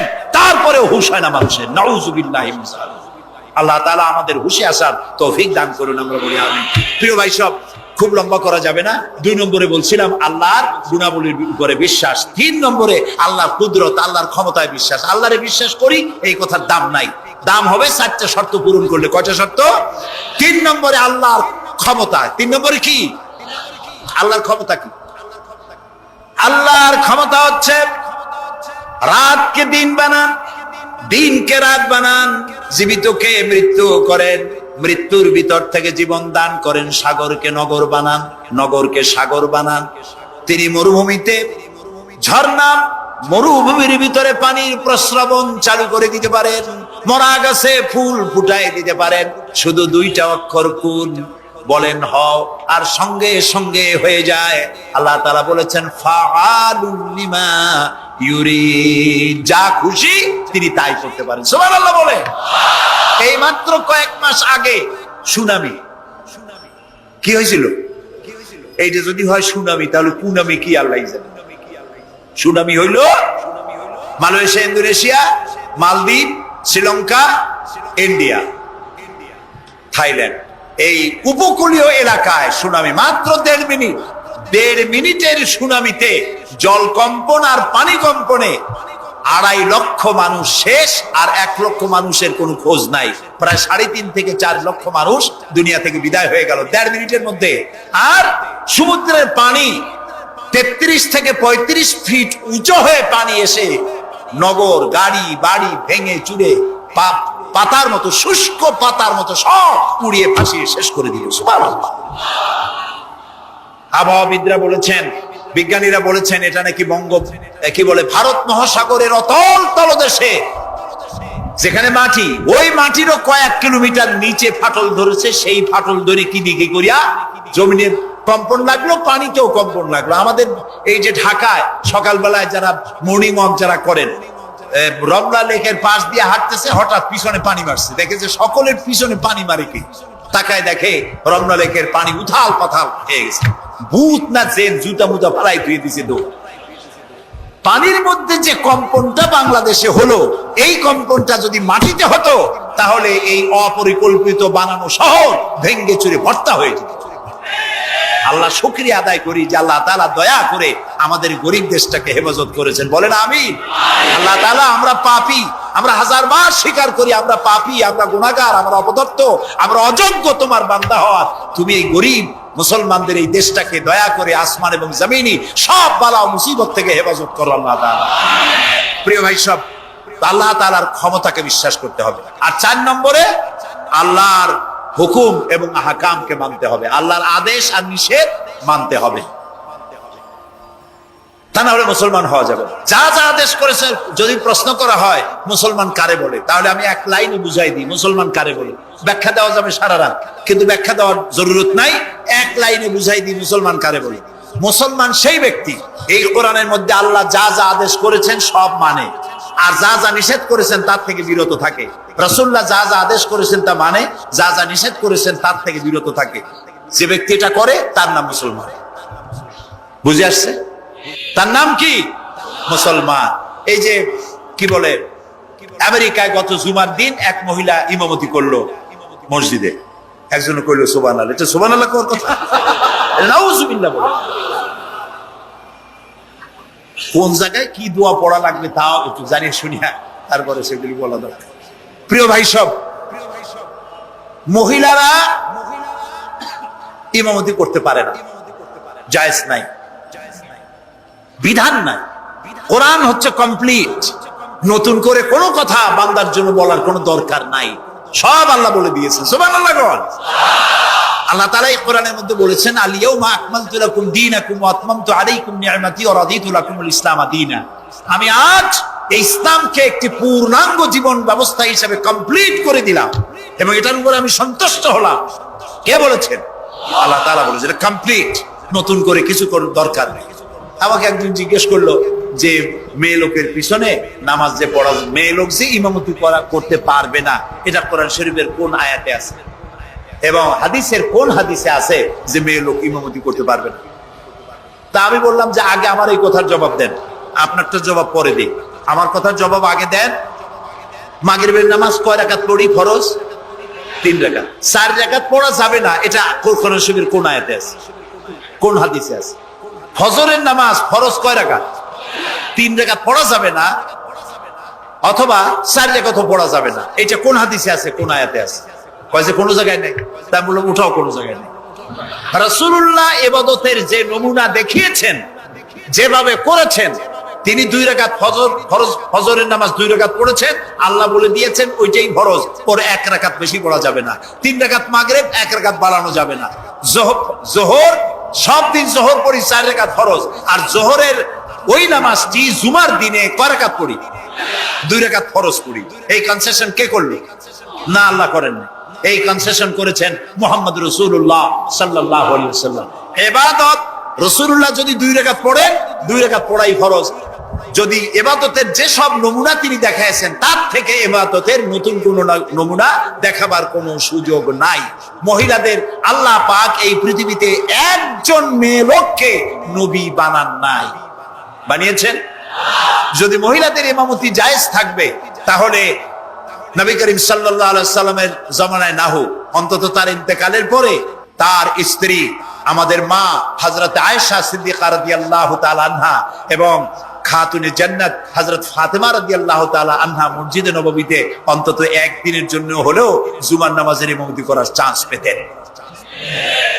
সুতরাং ইসলামে নাই, ইতিহাসে নাই। এগুলি হচ্ছে ইসলামের বিরুদ্ধে পরিচালিত যত ষড়যন্ত্র বর্তমান যুগে শুরু হয়েছে, এটাও তার আরেকটি ষড়যন্ত্র ইসলামের বিরুদ্ধে। প্রিয় ভাই সব, এই জন্য আমাদের মনে রাখতে হবে নতুন কোনো কথা আমরা মানি না। কোরআন এবং হাদিসের মধ্যে আল্লাহ তাআলা সব কমপ্লিট করে দিয়েছে। সুবহানাল্লাহ বিহামদিহি। এই জন্য আল্লাহর হুকুম এবং আহকামকে মানা, এই 4টি কাজ, এই 4টি শর্ত যদি পরিপূর্ণ করতে পারি, তাহলে আমরা পুরোপুরি মুসলমান। মিথ্যা কথা বলা যাবে না, ওজনে কম দেওয়া যাবে না, খাদ্যে ভেজাল দেওয়া যাবে না, মদ জুয়ার কাছে যাওয়া যাবে না, জিনা ব্যভিচারের কাছে যাওয়া যাবে না। সকল ব্যাপারে আমাদেরকে ঐক্যবদ্ধ থাকতে হবে ইসলামের উপরে। আমরা বলি আলহামদুলিল্লাহ। প্রিয় ভাই সব, আজকে আমাদেরকে, আমি আর লম্বা করতে চাই না, অন্তত এতটুকুন জন্য আল্লাহ আমাদেরকে আমল করার তৌফিক দেন। আমরা বলি আমিন, সবাই বলি আমিন। এজন্য চাই আমাদের দেশে আমরা যেন এই দেশটিকে, পৃথিবীর প্রত্যেকটি মুসলিম দেশের আশেপাশে আরো অনেক মুসলিম দেশ আছে, আর আমাদের ভৌগোলিক অবস্থানটা এমন যে আমাদের আশেপাশে অনেক বড় বন্ধুরা এত বড় আমাদেরকে মহব্বত করেন, কাটা তার দিয়ে বেড়া দিতেছে, তারা আমাদেরকে সাংঘাতিক ভালোবাসে, আমাদের সাথে কোলাকুলি করে, কিন্তু মাঝখানে একটা বড় মাদার কাছে আছে। কথা বুঝতে পেরেছেন? এই জমিনে বাস করতে হলে সম্মান নিয়ে, ইজ্জত নিয়ে, স্বাধীনতা নিয়ে যদি বাঁচতে হয়, তাহলে এখানে একটি আদর্শিক বাঁধের প্রয়োজন। ওরা কাঁটা তারের বেড়া দিয়েছে, আমরা আদর্শের বেড়া দেব। সেই আদর্শের নাম হলো ইসলাম, কেবলমাত্র ইসলাম, একমাত্র ইসলাম। এবং এই আদর্শ সকলের জন্য, কারণ ইসলাম তো আমার একার না। ইসলাম কি আমার একা? আপনাদের একা? ইসলাম কার? আল্লাহর। জোরে বলেন, ইসলাম কার? অনেকে প্রশ্ন করেন যে ইসলাম যে আপনারা ইসলাম করেন, ইসলাম যদি পৃথিবীতে আসে, যদি বাংলাদেশে কায়েম হয়, তাহলে হিন্দু, খ্রিস্টান, বৌদ্ধ ওদের কি হবে? তা আমি বলি, দেখেন, মায়ের চাইতে খালার মহব্বত বেশি হওয়া এটা খুব সুলক্ষণ না। এটা কি লক্ষণ? এটা একটা কুলক্ষণ। হিন্দু কার? জবাব দেন, হিন্দু কার? খ্রিস্টান কার? বৌদ্ধ কার? ইহুদি কার? আমরা কার? আর এই কোরআনটা আল্লাহ তাআলা কই যে তা ঠিক, কিন্তু কোরআন তো 1400 বছরের পুরানা। এই পুরানা জিনিস দিয়া এই বিজ্ঞানের যুগে এটা চলবে কেমনে? কেমনে আমরা একসাথে থাকবো?